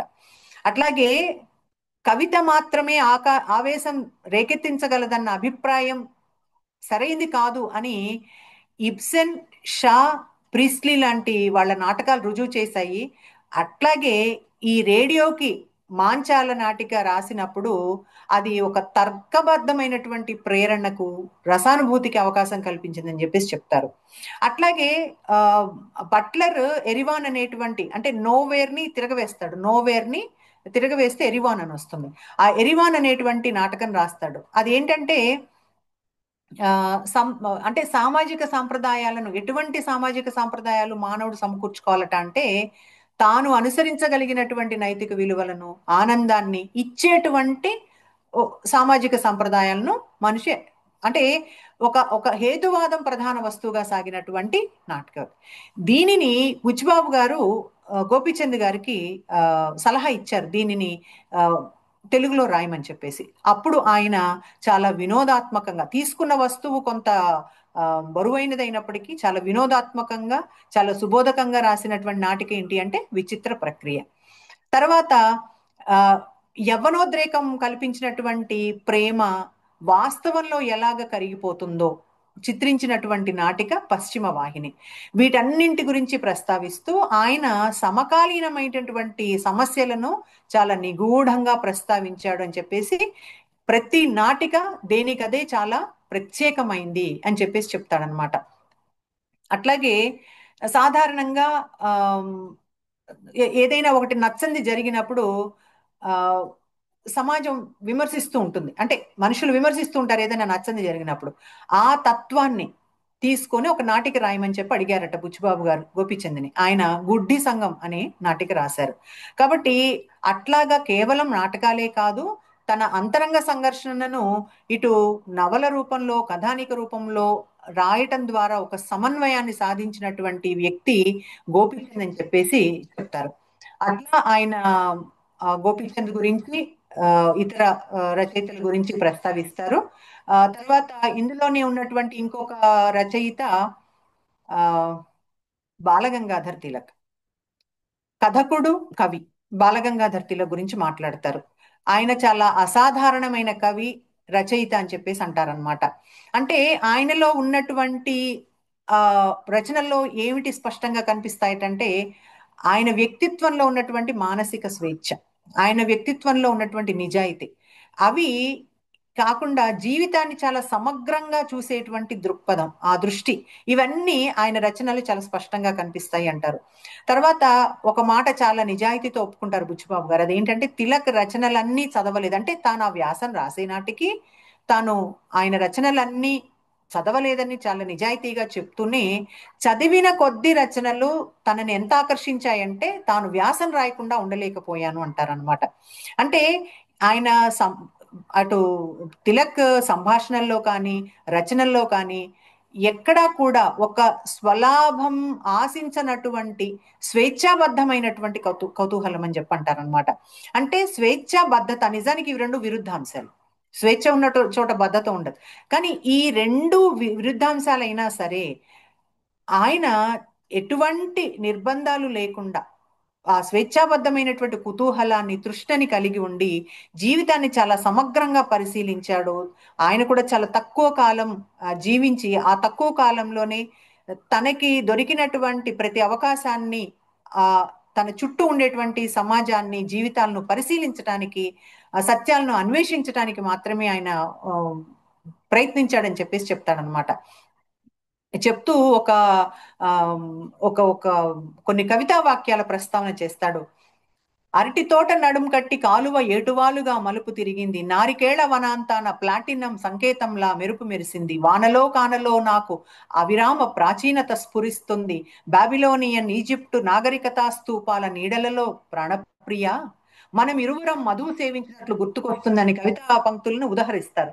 ఇది ఎందుకు చెప్తారంటే అతడిలో ఉన్నటువంటి ఈ సంప్రదాయత, ఆధునికత, పాత కొత్తల మేలు కలయిక, ప్రాక్పాశ్చాత్య విలువల సమ్మేళనం, వీటన్నింటి చేత ఏర్పడినటువంటి ఒక తార్కిక దృష్టి తిలక్ది అని చెప్పేసి అంటారనమాట. అంటే అది తెలిసిన వాళ్లకు మాత్రమే, ప్రాచీన నాగరికతల గురించి చదివిన వారికి మాత్రమే పద్యంలోని అంతరార్థం బోధపడుతుంది అని చెప్పి అంటారు. అట్లాగే కవి భావన కూడా చాలా స్పష్టంగా అర్థమవుతుంది అంటారు. అట్లాగే ఆ తిలక్ గద్య కావ్యం కనపడితే ఒక్కసారి చదివి వదిలివేయక ఎప్పటికైనా ముందు ముందు పనికి వస్తుందని చెప్పేసి దాచుకుంటానని చెప్పేసి తనలో ఉన్నటువంటి చదువరి లక్షణాన్ని బయట పెట్టుకుంటారు ఆయన. అట్లాగే ఆయన రాసినటువంటి కథల్లో ప్రధానంగా దొంగ అనేటువంటి ఒక కథలో అది గొప్ప సాహిత్య గుణమే కాదు, దాంట్లో చాలా శాశ్వతమైనటువంటి విలువలు ఉన్నాయని చెప్పేసి అంటారనమాట. ఆ కథలో వీధుల వర్ణన కానీ, ఇల్లు ముడుచుకున్న తాబేళ్లా ఉందనేటువంటి ఉపమానం కానీ, అవి రచయిత ఊహాశక్తిని, ఆ అతని ఆ ఆ, పోలికను చూపించేటువంటి ఒక ప్రయత్నంలో రచయిత యొక్క విశేష కృషిని కూడా చెప్తాడనమాట. ఇవన్నీ చెప్తూ ఆ కథలో చాలా మానవీయత, గొప్ప శైలి, వీటన్నింటినీ గుర్తిస్తూనే అందులో ఉన్న లోపాలను కూడా ఎత్తి చూపిస్తారు. కొన్ని వైరుధ్యాలు ఉన్నాయని చెప్తారు. ఆ ప్రధాన పాత్రకి ఇచ్చినటువంటి యాసలో చాలా అస్థిరత ఉంది అని చెప్తారనమాట. చాలా స్పష్టంగా తన నిర్మోహమాటంగా తన విమర్శను చెప్తారనమాట. ఇవి ఆయన కథకుల గురించి రాసినటువంటి వ్యాసాలైతే, ఇతర వ్యాసాలలో ఆయన ఆ ఇందాక మొదటే ప్రస్తావించినట్టు యువ పత్రిక కోసం ఆయన అజ్ఞానం అనే శీర్షిక నిర్వహించి రాసినటువంటి వ్యాసాలు కొన్ని ఉన్నాయి. ఆ వ్యాసాల్లో ఆ ప్రధానమైన వ్యాసాలు ఒకటి రెండు నేను ప్రస్తావించదలుచుకున్నాను. అది నేను శంకరనారాయణ నిఘంటువు. నిజానికి ఇవాళ నిఘంటువు అనేది మనందరికీ బాగా తెలిసిన విషయము. నిఘంటువు గురించి ఏముంటుంది అని మనం అనుకుంటాం, కానీ మొట్టమొదటి నిఘంటువు రాసిన, అంటే బ్రౌన్య నిఘంటువు కాకుండా మొట్టమొదటి నిఘంటువు రాసిన వ్యక్తిగా శంకరనారాయణకి చాలా కీర్తి ఉంది. ఆ శంకరనారాయణ నిఘంటువు రాయటానికి ప్రేరణ కలిగించినటువంటి అంశం ఏంటి? ఒకానొక సందర్భంలో శంకరనారాయణ విద్యాధికులైనటువంటి వాళ్ళు, ఆంగ్ల విద్య చదువుకున్న వాళ్ళు, అటు ఆంగ్లేయులు ఇటు మన మన తెలుగు వాళ్ళు కూడా చాలా విద్యాధికులు ఒక సమావేశంలో, ఒక వేడుకలో పాల్గొనటము, అక్కడ ప్రస్తావించినటువంటి కొన్ని పదాలు, పైగా ఆ రోజుల్లో విద్యాధికులు ఇంగ్లీష్ లో ఆలోచించి తెలుగులో మాట్లాడేవారు అనేటువంటి ఒక విమర్శ కూడా ఉండేదని చెప్పేసి అంటారనమాట. అయితే ఆ రోజు ప్రస్తావించిన చాలా మాటలు ఏంటంటే thank you, please, sorry, very good. ఇప్పటికీ చూడండి, మనము ఈ ఈ పదాలను ఆ తెలుగులో చెప్పాల్సి వచ్చినప్పుడు మనం చాలా ఆలోచిస్తూ ఉంటాం, ఏ పదాలతోని వీటిని పూరణం చేయగలుగుతాము అని. సరిగ్గా ఇదే ఆలోచన శంకర్ నారాయణకి వచ్చింది ఆ రోజున. ఎలాగ నేను వీటిని తెలుగులో చెప్పాలి అంటే, తిరిగి ఇంటికి వచ్చిన తర్వాత ఆ వేడుక నుంచి భార్య తనకు ఆహారం వడ్డించినప్పుడు థ్యాంక్ యూ చెప్పాలా, లేకపోతే తాను తినదలుచుకోలేదు, ఐఎమ్ సారీ అని చెప్పదలుచుకున్నప్పుడు, సారీ అంటే విచారం అన్నప్పుడు భార్య అడుగుతుంది, ఈ విచారం ఎందుకు, ఏం జరిగింది అని చెప్పేసి. ఇలాంటప్పుడు ఏం చేయాలనేటువంటి ఒక ఆలోచన ఏదైతే ఉందో ఆయనని స్థిరంగా కూర్చొనివ్వక ఆయన నిఘంటువు రాశారు అని చెప్పేసి చెప్తూ, లాటిన్ గ్రీకు భాషల ఆధారంగా ఇంగ్లీష్లో కొత్త మాటలు సృష్టించినట్లుగానే సంస్కృతం ఆధారంగా తెలుగులో మాటలు కూర్చుకోవచ్చు. కాబట్టి ఎలాగైనా సరే ఇంగ్లీష్లో చెప్పేవన్నీ తెలుగులో కూడా చెప్పవచ్చు అనేటువంటి ఒక విశ్వాసంతోనే ఆయన, ఆ రోజు 3 కోట్ల మంది ఆంధ్రులు ఉన్నారట, 3 కోటి ఆంధ్రుల మేలు కోరి ఆయన నిఘంటువు రాశారని చెప్పేసి చెప్తూ, ఆయన 2 సంవత్సరాల పాటు కూర్చుని 400-500 పేజీల గ్రంథం తయారు చేశారు నిఘంటువుని అని చెప్పేసి అంటారు. అందులో ఒక ఒక పదాన్ని గురించి చేసిన ప్రస్తావనను నేను ఇక్కడ మీ ముందు పంచుకుంటాను. ఎస్టానిష్ అంటే ఆశ్చర్యపరచు అని రాశారు. సర్ప్రైజ్ అంటే కూడా ఆశ్చర్యము, విస్మయం కలగజేయు అని రాస్తాడు. అయితే రెండింటికి ఆశ్చర్యం అన్న అర్థం ఒకటేనా? సర్ప్రైజ్ అన్న మాటకి మరో అర్థం కూడా రాస్తాడు. ఏంటంటే అకస్మాత్తుగా పట్టుకొను. నిజానికి ఆంగ్లంలో ఆ పదము ఏర్పడడానికి దారి తీసినటువంటి సంఘటనను దృష్టిలో పెట్టుకొని బహుశా కావచ్చు అకస్మాత్తుగా పట్టుకొను అని చెప్తాడు. అట్లాగే అద్భుతము కలిగించు, సంభ్రమపరచు, ఏమరిపాటున పట్టుకొను, ఇవన్నీ కూడా రాస్తాడు. అంటే ఇవన్నీ చూసిన తర్వాత తనకు చాలా గౌరవం ఏర్పడింది అని చెప్పేసి అంటాడు అనమాట. శంకరనారాయణ పట్ల గౌరవం ఏర్పడిందని, తను ఎలా శంకరనారాయణ నిఘంటువుతో ప్రయాణం చేశానో చెప్పుకుంటాడు అనమాట. ఎలాగైనా సరే, అంటే ఆలోచన ఇంగ్లీష్లో సాగిన భావ వైచిత్రిని చాలా తెలుగులో స్పష్టంగా చెప్పగలననేటువంటి ధైర్యం శంకరనారాయణ నిఘంటువు ఇచ్చిందని చెప్పేసి చెప్తాడనమాట. అట్లాగే ఆ మనం సాధారణంగా ప్రయాణాలు చేస్తూ ఉన్నప్పుడు రైల్వే స్టేషన్స్ లో కొన్ని పుస్తకాలు దొరుకుతుంటాయి మనకి. అంటే కొన్ని పుస్తకాలు అక్కడ పెట్టుంటాయి. అవి చాలా చిన్న పుస్తకాలు, 5 రూపాయలకి 10 రూపాయలకి దొరుకుతాయి. అందులో గ్రంథకర్తల పేరు ఉండదు. అంటే అనామకోపాఖ్యానం, అంటే అనామకులు ఎవరు నా పేరు తెలియనటువంటి రచయితలు అనమాట. అట్లాంటి అనామక గ్రంథాల పట్ల పాఠకులకి ఆదరణ ఉండదు అని చెప్పేసి ఒక వ్యాసం రాస్తారు ఇంట్లో. గ్రంథకర్త అనామకోపాఖ్యానం అంటే బుచ్చిబాబు ఉద్దేశం ఏంటంటే, గ్రంథకర్త ఎవరైనా కావచ్చు, అతను ఒక ప్రసిద్ధి చెందిన రచయిత కావచ్చు, ఒక ఔత్సాహికుడు కావచ్చు, అసలు పేరే పెట్టనటువంటి, తన పేరు అచ్చులో వేసుకోవటం ఇష్టం లేనటువంటి వ్యక్తే కావచ్చు. వారితో పని ఏముంది, మనకు కావాల్సింది విషయం కదా, విషయ ప్రధానం కదా అని చెప్పేసి చాలా చక్కటి వ్యాసం అక్కడ మనకి రాస్తారనమాట. దానికి ఒక మంచి ఉదాహరణ చెప్తూ, గ్రీసు దేశంలో డెమోస్తనీస్ అనేటువంటి ఒక వ్యక్తి, ఆయన ఒక ఉపన్యాసం ఇస్తున్నాడు. వేలాది మంది జనం మూగారు, చాలా గందరగోళంగా ఉంది, అతను చెప్పినది ఎవ్వరు వినట్లేదు అనమాట. వెంటనే ఆయన తన టోన్ మార్చి ఒక గాడిద కథ చెప్తాడు అనమాట. ఒక వ్యక్తి గాడిదని అమ్మటానికి సంతలో నిల్చుని ఉంటే ఆ, రెండో వ్యక్తి వచ్చి గాడిదను కొంటాడు. కొన్న తర్వాత ఇతడు ఎండ వస్తుందని చెప్పేసి గాడిద నీడలో కూర్చుంటాడు. గాడిద నీడలో కూర్చుంటే నువ్వు ఆ నీడలోంచి వెళ్ళిపోమ్మని కొన్న వ్యక్తి అంటే, నేను నీకు గాడిద నమ్మాను తప్ప గాడిద నీడ అమ్మలేదు కదా అని చెప్పి అంటాడు అమ్మిన వ్యక్తి. అని ఈ కథని చెప్తున్నప్పుడు జనంలో ఒక ఆసక్తి కలిగి అందరూ ఏమైంది ఏమైంది అని చెప్పి అంటారంట. అప్పుడు ఆ డెమస్తనీస్ అంటాడనమాట, నేను దేశం గురించి మాట్లాడుతున్నాను, జనం గురించి మాట్లాడుతున్నాను, జనం సమస్యల గురించి మాట్లాడుతున్నాను, ఇవేవి మీకు నచ్చలేదు, ఒక గాడిద గురించి మాట్లాడితే మీకు నచ్చిందా అని చెప్పి అంటూ, మీకు చెప్పే వ్యక్తి ప్రధానమా, ఆ విషయం ప్రధానమా, లేకపోతే ఆ విషయంలో మీకు అనవసరంగా మీకు కేవలం ఆసక్తి కలిగించే విషయం ప్రధానమా అని చెప్పి అంటూ ఆ విషయాన్ని ప్రస్తావిస్తూ, వ్యక్తులు, పాఠకులు వీళ్ళందరూ కూడా ప్రేక్షకులైన శ్రోతలైనా ఎలా మారారు అంటే, నిజానికి చెప్పే వ్యక్తితోని సంబంధం లేదు. ఆ అట్లాగే రాసిన రచయితతో మనకి పని లేదు, విషయం ప్రధానంగా ఉండాలి. ఆ విషయం మనకి సంబంధించిందై, మన జీవితాలకు సంబంధించిందై, మన చుట్టూ ఉన్నటువంటి ఆ జీవితాలకు సంబంధించిందై ఉండాలి తప్ప గ్రంథకర్తలు తెలియనటువంటి పుస్తకాలను అనాదరించే తత్వం పోవాలి అని చెప్పేసి అంటారనమాట. ఇలాంటివే ఇంకా కొన్ని వ్యాసాలు ఆయన నడి వయసుకు నిఘంటువు, అత్తా కోడళ్ళ సలహాలు కలహాలు ఇట్లాంటివి కొన్ని రాశారు. ఇక ఆ, నాకున్న ఇంకా కొద్ది సమయంలో బహుశా ఉందని అనుకుంటున్నాను నేను. ఇంకొక 5 నిమిషాల్లో ఆ, ఆంగ్ల కవులు రచయితల గురించి కూడా ఆయన చాలా వ్యాసాలు రాశారు. ఆ వ్యాసాల్లో మీకు ముందే చెప్పినట్టుగా షేక్స్పియర్ గురించి రాసినటువంటి వ్యాసం ఆయనకి కేంద్ర సాహిత్య అకాడమీ పురస్కారం తెచ్చిపెట్టింది. కానీ దానికంటే చాలా విస్తృతంగా ఆయన సోమర్సెట్ మామ్ గురించి రాస్తారు, బెర్ట్రాండ్ రసెల్ గురించి రాస్తారు. ఇంకొకటి తెలుగు సీమలో వర్డ్స్వర్త్ అనే ఒక వ్యాసం రాస్తారు. అంటే తెలుగు సీమకి ఎప్పుడొచ్చాడు వర్డ్స్వర్త్ అనే సందేహం ఎవరికైనా వస్తుందా శీర్షిక చదవగానే?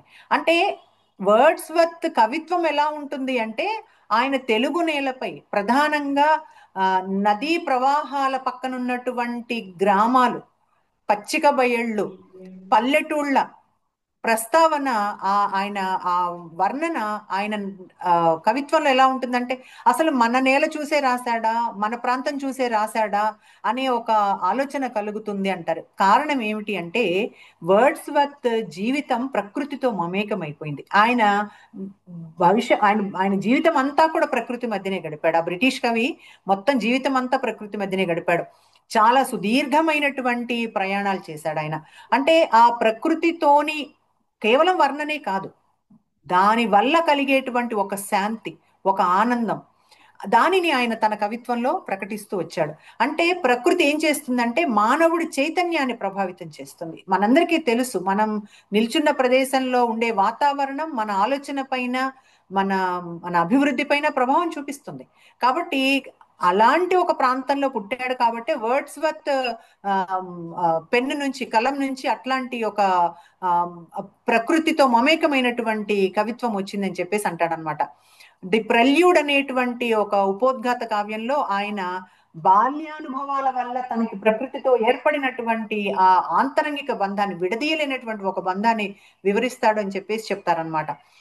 అందుకనే ఆ కవిత్వం అంతా కూడా తెలుగువాడికి కూడా ఒక అనుభూతిని కలిగిస్తుంది. తెలుగు వాళ్ళు ప్రధానంగా ఈ ఈ ఇట్లాంటి ప్రకృతి మమేకమైనటువంటి ప్రాంతాల్లో నివసించేటువంటి వాళ్ళు, పచ్చని ప్రకృతిలో నివసించేటువంటి వాళ్ళు, వాళ్ళు వర్డ్స్వర్త్ ని తమ కవిగా భావించడానికి కారణం ఏంటంటే అతడి కవిత్వంలో ఉన్నటువంటి ఆ ప్రకృతి వర్ణన. తర్వాత ఆయన వర్డ్స్వర్త్ గురించి విశ్లేషిస్తూ ఒక మాట అంటాడనమాట. అంటే ఎట్లాంటి విశ్లేషణ చేస్తాడంటే, చాలా సందర్భోచితంగా సాహిత్యాన్ని అన్వయించేటువంటి సృజనాత్మకత గురించి మాట్లాడతాడు. తర్వాత భావ ప్రధానమైనటువంటి విమర్శతో ఆయన సాహిత్యాన్ని స్థానికీకరిస్తాడు. అంటే వర్డ్స్వర్త్ బయటవాడు కాదు, మనవాడే అని మనకు అనిపించేలాగా చేస్తాడనమాట. అట్లాగే షేక్స్పియర్ గురించి ఆయన, షేక్స్పియర్ 400వ జన్మదినోత్సవం సందర్భంగా 64లో భారతిలో ప్రచురించారు ఆయన ఈ వ్యాసాన్ని. షేక్స్పియర్ కవితా జగతి అని చెప్పేసి చెప్తారనమాట.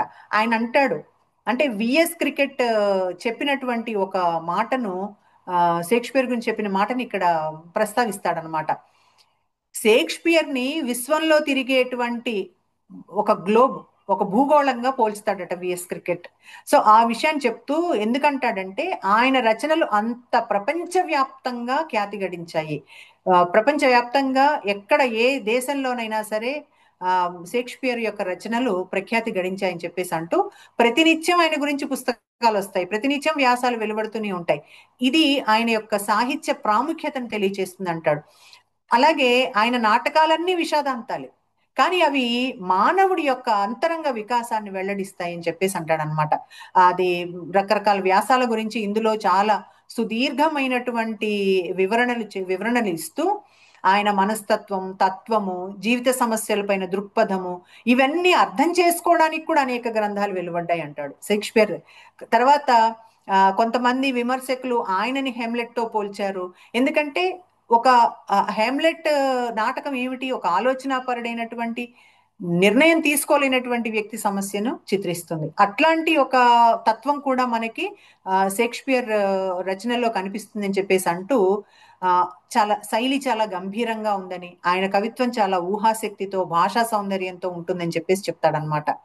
In the dark backyard and abyss of time వంటి వాక్యాలు కాలాన్ని అంతులేని అగాధంగా చిత్రిస్తాయని చెప్తాడంటే కాల ప్రాముఖ్యతను షేక్స్పియర్ ఎలా పట్టుకున్నాడు అని చెప్పేసి చెప్తూ ఆయన అంటే అనేక మంది విమర్శకులు ఆయనని స్తుతిస్తారు, కానీ టాల్స్టాయ్ లాంటి వాళ్ళు ఆయన నాటకాల్లో ఉండేటువంటి లోపాలుగా కొన్నిటిని చెప్తారు. రసహీనంగా ఉంటాయని చెప్పి అంటారు, హితబోధ లోపిస్తుందని చెప్పేసి అంటారని చెప్పేసి టాల్స్టాయ్ లాంటి వాళ్ళు ఆయన ఎట్లా విమర్శిస్తారో కూడా చెప్తారు. చెప్తూ చివరికి ఒక వాక్యంతో ముగిస్తాడనమాట. తెలుగులో షేక్స్పియర్ అనువాదాలు, పుస్తకాలు అవసరమని ఆ వ్యాసం సూచిస్తుంది అంటే తను సూచిస్తాడనమాట. చాలా అవసరం ఉంది, ఎందుకంటే ఆయన ప్రభావం ఆధునిక రచనల్లో కనిపిస్తుంది కాబట్టి ఆయన రచనలన్నీ తెలుగులోకి రావాలని.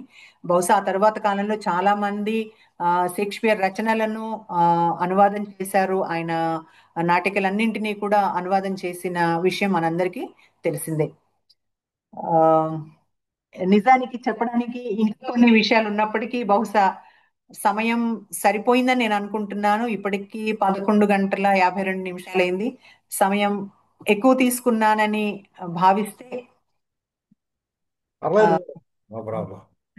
థ్యాంక్ యూ సో మచ్ అండి. చాలా బాగా వచ్చింది. చలం గారు, సార్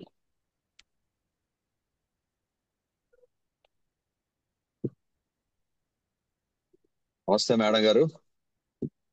సార్ నమస్తే అండి. బుచ్చిబాబు గారి సాహిత్య వ్యాసాల గురించి పరిమిత సమయంలోనైనా చాలా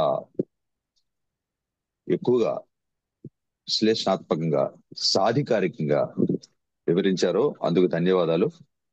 ఈ వివరణలో ముఖ్యంగా ఆ ఒక రచయిత, బుచ్చిబాబు గారు లాంటి రచయిత అంత బాగా సాహిత్య సృజన చేయడానికి కారణం ఏంటంటే ఆయనకి ఆంగ్ల సాహిత్యంతో ఉన్నటువంటి విపరీతమైనటువంటి పరిచయం, విపరీతమైన అధ్యయనం అని చెప్పి అర్థం చేసుకోవాలన్నారు. ఆయన రాసినటువంటి వ్యాసాల వల్ల, అంటే ముఖ్యంగా ఫిక్షన్ వల్ల మనకి ఒక రచయితల గొప్పతనం అనేది తెలీదు. రాసినటువంటి వ్యాసాల వల్ల మాత్రమే ఆయన ఎంత గొప్పగా చదువుకున్నాడు, ఆయన అంత పరిశోధకుడు, పరిశీలన శక్తి ఉందని తెలుస్తుంది. ముఖ్యంగా ఆయన చేసినటువంటి ఆ విశ్లేషణలో ఒక తులనాత్మకత ఉందని, అలాగే తెలుగు రచయితల్లో గొప్ప గొప్ప రచయితలు అయినటువంటి వాళ్ళు ఎవరు, బాపిరాజు గారు కావచ్చు, లేకపోతే మన తర్వాత చలం, ఇలా గోపిచంద్, ఇలాంటి వాళ్ళందరూ కూడా గొప్ప రచయితలు కావడానికి వాళ్ళ రచనలకి మూలమైనటువంటి, లేదా వాళ్ళు ఎక్కడి నుంచి ప్రేరణ పొందారనేటువంటి దానికి ఆ మూలమైనటువంటి రచయితలు కూడా తీసుకొచ్చి ఆయన ఒక తైపారు, అంటే ఒక తులనాత్మక చేయడానికి ప్రయత్నం చేశారని చెప్పారు. తర్వాత ముఖ్యంగా బుచ్చిబాబు గారి రచయితగా తన పైన సోమర్సెట్ మామ్ రచన, వీరిద్దరి తాలూకా ప్రభావం ఆయన రచనలపై ఉందని కూడా ఆయన చెప్పుకున్నారని. అలాగే అందుకని ఎవరు రచయితలైనటువంటి వాళ్ళు ఎవరైనా సరే ఇతర రచయితలకు రచనలు చదివి తీరాలని, లేకపోతే వాళ్ళకి చదవకుండా వాళ్ళు ఏమైనా రాస్తే పాఠకులకి కొంతకాలం ఆ రచయితలో ఉన్నటువంటి పేర్కొన్నటువంటి ఒక మొనాలిటీ అనేటువంటిది తెలిసిపోయి పాఠకులు విసుగు చెందే అవకాశం కూడా ఉంటుందని చెప్పారు. అలాగే కథ నాణ్యత పెరగాలన్నప్పుడు అది ఆ ఒక శిల్పంగా ఒక అనుభవాలను వెంటనే కథలుగా రాయకూడదని కూడా చెప్పారు. ఎందుకంటే అనుభవం అనేటువంటిది కథగా రూపొందే క్రమంలో, కళాత్మకంగా రూపొందే క్రమంలో అది కొంతకాలం మాగాలి. అది మన వల్లంపాటి వెంకట సుబ్బయ్య గారి మాటల్లో చెప్పాలంటే కొంత మాగాలి. అది మాగి లోపల అలాగ మధురం చెందిన తర్వాత అందులో అవసరమైంది ఏది అనవసరమైంది ఏది పోతుందన్నారు ఆయన. అలాగే వెంటనే అనుభవాలు రాయకూడదని చెప్పన్నారు. అలాగే రచయిత పని కథలు రాయడమే తప్ప సంస్కరణ కాదని చెప్పి బుచ్చిబాబు గారి అభిప్రాయం కూడా అని చెప్పారు. అలాగే సుపరిచితమైనటువంటి విషయాలనే కథా వస్తువులుగా తీసుకోవాలని సూచించారని చెప్పారు. ఎందుకంటే చాలా వరకు మనకు సంబంధం లేనటువంటి, మనకు తెలియనటువంటి, మనకి ఏమాత్రం అందులో పరిచయం లేనటువంటి విషయాలను తీసుకొని ఇది మన వినికిడి శక్తి వల్ల కొన్ని కథలుగా రాసినటువంటి రచనలు కూడా మనకు తెలుసు. అలాగే రచయిత అన్న వాళ్ళు శైలి పట్ల చాలా స్పష్టమైనటువంటి వైఖరి ఉండాలని చెప్పి ఆ శైలి అనేటువంటి పాఠకుడిని ఆకట్టుకుని కథని చదవడానికి ప్రేరేపిస్తుంది. పైగా ఒక శాశ్వతంగా కథని ఏదో ఒక న్యూస్ ఐటమ్ లాగా కాకుండా కథని మా హృదయానికి హత్తుకునే విధంగా ఒక సూటిగా ఉండాలంటే తప్పనిసరిగా కవితాత్మకమైన శైలిలో ఉండాలని చెప్పారు. ముఖ్యంగా మనకి బుచ్చిబాబు గారి తాలూకా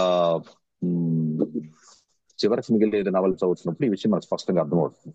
ఆ రచయిత అన్న ఏ వ్యక్తి అయినా సరే ఒక నిర్భీతితో రాయాలి, నిజాయితీగా రాయాలని చెప్పి కూడా చెప్తున్నాను. అలాగే విమర్శకుల తాలూకా తీర్పు వల్ల అది పాఠకుడికి ఎప్పుడు విమర్శకుడి తాలూకా ఏ విమర్శ అయినా సరే అది రచయితకి ఇబ్బంది పెట్టే విధంగా ఉండకూడదని చెబుతూనే కవులకు ఉన్నటువంటి ప్రతిష్ట వల్ల రచయితలకు లేదన్నారు. అంటే సహజంగా అంటే కవులు మన తెలుగులో అనే కాదు ఎక్కడైనా సరే కవులకు ఉన్నటువంటి గ్లామర్ అనేది రచయితలకు ఉండదు. ఎందుకంటే అది వాళ్ళు తొందరగా పేరు కూడా వాళ్ళకే వస్తుంది. ఎందుకంటే పత్రికల్లో కవితలు చాలా తొందరగా అచ్చవడానికి అవకాశం ఉంటుంది, ప్రచారానికి అవకాశం ఉంటుంది. కానీ ఒక కథ ఒక కవల అచ్చయ్యేది పాఠకులకు వెళ్ళి దాన్ని బాగా పాపులర్ అవ్వడానికి చాలా టైం పడుతుంది. అందుకే మన వాళ్ళు కవిత్వం కన్నా గద్యం రాయడం కష్టం. అంటే గద్యం కవీనం నిక్షం వదంతే అని అందుకు కదా అన్నది అని చెప్పి అన్నారు. అలాగే కథల్లో కూడా ఆ ఆలోచన రేకెత్తించే విధంగా ఉండాలని కూడా చెప్పారు. వాస్తవం ఇప్పుడు కూడా నిజం అనేది జరిగింది, ఏదైనా సంఘటన నిజంగా జరిగినట్టుగా కథ జరగదు అన్నారు. కథ రాయలేమన్నారు. ఇప్పుడు అనేది ఒక కళాత్మకంగా మారినప్పుడు మాత్రమే అది కథ అవుతుందని చెప్పాను. అలాగే నవలలో కనబడిన పాత్రలు అనేటువంటి దాంట్లో కూడా కాలంని దృష్టిలో పెట్టుకుని చేసినటువంటి కొన్ని యుద్ధము శాంతి అనేటువంటి వారాన్ని పీస్ దాంట్లో కూడా కాలము స్థలం కూడా ఎట్లా పాత్రలు అయ్యాయని కూడా చెప్పడం ప్రయత్నం చేశారు. అలాగే కాలం కూడా ఒక పాత్ర అవుతుందన్న. అలాగే డైరీల్ని నవలగా మారిన క్రమం కూడా మనకి ఉంది. తెలుగులో కూడా డైరీలో మన చీకటి రోజులు లాంటి నవల కూడా అది ఎం తిరుపతయ్య గారి డైరీ, అది ఆ డైరీ ఆధారంగా చేసుకుని నవల రాశారు అనుకుంటున్నాను నేను. అయితే అందులో రచయితలకు వ్యక్తిత్వం అనేటువంటిది కనబడదు, ఏ రోజుకి ఆ రోజు సంఘటన అయిపోతుంది అని చెప్పి చాలా వివరంగా ప్రయత్నం చేశారు. అంచేత రచయిత వ్యక్తిత్వం ముఖ్యమైనది. అలాగే నన్ను మార్చిన పుస్తకం అనేటువంటి ఆయన ముఖ్యంగా రసెల్ గారి రాసినటువంటి ఫ్రీమెన్స్ వర్షిప్ అనేటువంటి దాని గురించి రాశారు. అలాగే ముఖ్యంగా అడవి బాపిరాజు గారు ఆయన ప్రముఖంగా ఏంటంటే కవి, నవలా రచయిత, చిత్రకారుడు.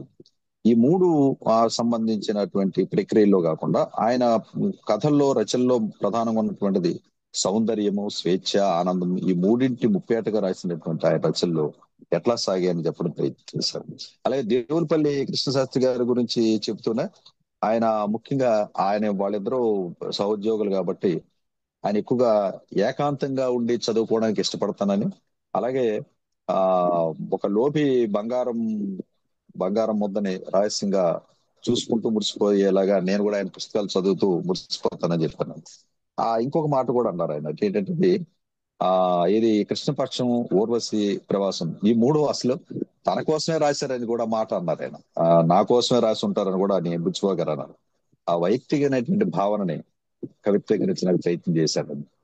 అలాగే గోపిచంద్ గారు చాలా తక్కువ కాలం జీవించినటువంటి ఒక తాత్విక గల రచయిత. ఆయన కూడా ఉమ్, ఉమ్, ఆకాశవాణిలోని తర్వాత సమాచార శాఖలో పనిచేశారు. తర్వాత ఆయన నాటక రచయితగా, నవల రచయితగా, నాటక రచయితగా, రేడియో నాటక రచయితగా మాంచాల నాటకం రాసినప్పుడు ఒక కవిత్వం ఎలాగైతే ఉద్రేకపూరితమైనటువంటి ప్రక్రియ చదువుతున్నప్పుడు కానీ రాసినప్పుడు కానీ, అలాగే నాటకం రాసినప్పుడు ఆ రకమైనటువంటిది ఒక భావోద్వేగాన్ని కలిగించగలిగినటువంటిది అని చెప్పి మాంచాల నాటక రచనా క్రమంలో చేసినటువంటి అనుభవాన్ని పంచుకున్నారు. అలాగే ఆయన రాసినటువంటి మిగతా విచిత్ర ప్రక్రియలు కానీ, పశ్చిమ వాహిని, తనకి గుడ్డి సంఘం నాటకాలకు సంబంధించినటువంటి ఆ నేపథ్యాన్ని వివరించడానికి ప్రయత్నం చేశారు. అలాగే తిలక్ గారు కూడా చాలా తక్కువ వయసు, చిన్న వయసులో చనిపోయినటువంటి తిలక్ మనకి ఒక గొప్ప అమృతం కురిసిన రాత్రి లాంటి ఒక మంచి కవిగా మాత్రమే పరిచయం, కానీ అంతకు మించిన గొప్ప కథకడనే సంగతి కూడా మనం గుర్తించి తక్కువ సాహిత్య లోకంలో. అలాగా వ్యక్తిత్వంలో ఉన్నటువంటి ఆ నిజాయితీ ముఖ్యంగా ఆయన మెచ్చుకున్నారు. ఆయన రాసినటువంటి దొంగ కథ, ఆయనది ఇంకొక మాట చెప్తారు అక్కడ. ఆయన రాసింది తక్కువ, తిలక్ గారు ఆయన రాసింది తక్కువ అయినా సరే నేను మొత్తం కూడా చదవలేదు. అంచేత ఇప్పటిలాగా అందరూ చదివాననేటి ఒక హిపోక్రసీ అని మాట్లాడలేదు. నేను చాలా తక్కువ చదివానని చెప్పి, ఆ చదివిన మట్టుకే దాన్ని ఆధారంగా చేసుకుని చెప్పి బుచ్చిపోగరి వ్యాసం రాశారని కూడా చెప్పారు. ఆ తర్వాత ఉన్నటువంటి శంకర్ నారాయణ గారి డిక్షనరీ గురించి, తర్వాత అనామక ఉపాఖ్యానం గురించి, రచయితల ప్యూర్లెంట్ రచయితల గురించి చెప్పారు. ముఖ్యంగా ఆ చివరిలో ఉన్నటువంటి ఒక 6 వ్యాసాలు నా దగ్గర ఉన్న పుస్తకంలో అయితే 6 వ్యాసాలు ఉన్నాయి. ఆ 6 వ్యాసాల్లో ఇంగ్లీషు రచయితలకు సంబంధించి వాళ్ళ తాలూకా సాహిత్య నేపథ్యం ఇవన్నీ కూడా, షేక్స్పియర్ కవితా జగతి, తెలుగు సీమలో వరిస్వత్, బెర్ట్రాండ్ రస్సెల్ భావ ప్రపంచం, సోమర్సెట్ మామ్ ఆయన కథా ప్రపంచం, టిఎస్ ఇలియట్, ఆల్డస్ ఎక్స్లీ అనేటువంటి ఈ రచయితలకు సంబంధించినటువంటి కూడా. అయితే ఆ మేడం గారికి ఇంకా ఎక్కువ సమయం ఉంటే ఇంకా వివరంగా మాట్లాడడానికి, ఈ వ్యాసాల గురించి మాట్లాడడానికి అవకాశం ఉండేదని అనుకుంటున్నాను. కానీ ఇప్పటికీ కాలాతీతం అయినందువల్ల మనకి తప్పలేదు. క్షమించండి మేడం గారు. ఈ బుచ్చిబాబు గారి సాహిత్య వ్యాసాల గురించి ఇంత సమగ్రంగా, సాధికారికంగా మన శ్రోతలందరికీ వివరించినందుకు మీకు ధన్యవాదాలు. నమస్తే. హలో, చెప్పండి పనిగొండ గారు. మరి నీరజ్ గారు అసలు ప్రసంగ ప్రారంభం చాలా చక్కగా చేశారు. మీరు చెప్పండి ఒకసారి. ఆ ప్రసంగం ప్రారంభం చాలా అద్భుతంగా చేశారు. ఒక వక్తకుండే బాధ గురించి, భయం గురించి. అదే శ్రీశ్రీ అంటాడు, ప్రారంభం ఒక అవస్థ అని చెప్పి. అది ఉపన్యాసం ఒక కళ అని చెప్పి కూడా మనకి చాలా వ్యాసాలు వచ్చినాయి. అమ్మా అజ్ఞానం గురించి మొట్టమొదట్లో అజ్ఞానం గురించి ప్రస్తావన చేశారు, చివరిలో కూడా అజ్ఞానం అదే యువలో ప్రచురణ. బుచ్చిబాబు గారు అజ్ఞానం అనే ఒక కవితా సంపుటి చిన్న పుస్తకం తెడల్పు ఉంటుంది. అది 1900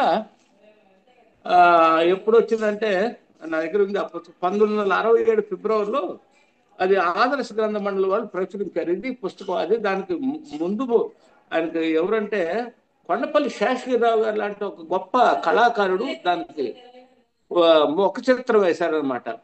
ఆయన అందులో అజ్ఞానం అనంతం అదే నా వచన కావ్య కుతంత్రం, అజ్ఞానం అనంతం అదే నా వచన కావ్య కుతంత్రం అనే ఈ 2 పాదాలతో ఆయన మొదలు పెట్టారు. అది చిన్న పుస్తకం, అది ఒక 86 పేజీల పుస్తకం అనమాట. అది నేను అజ్ఞానం అని మీరు ప్రస్తావన చేశారు కాబట్టి ఆ పుస్తకాన్ని గురించి కూడా ప్రస్తావన చేస్తాను.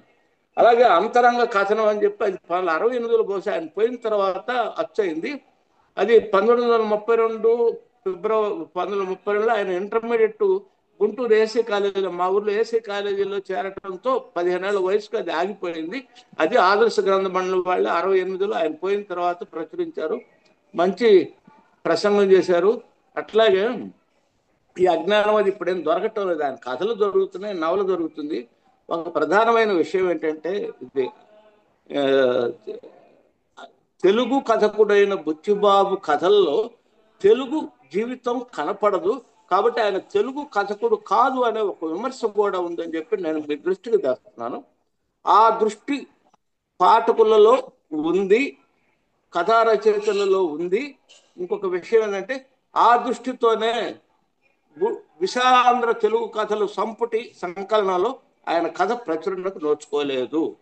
అది కేతు విశ్వనాథరెడ్డి గారు సింగం మన నారాయణ గారు, శారద గారు, నేను దానికి సంపాదక వర్గ సభ్యులుగా ఉండి అది ఒక ఎందుకంటే తెలుగు కథల్లో తెలుగు జీవితం కనపడని అంశంగా అది భావించి ఆయన కథను కూడా స్వీకరించలేకపోయాం.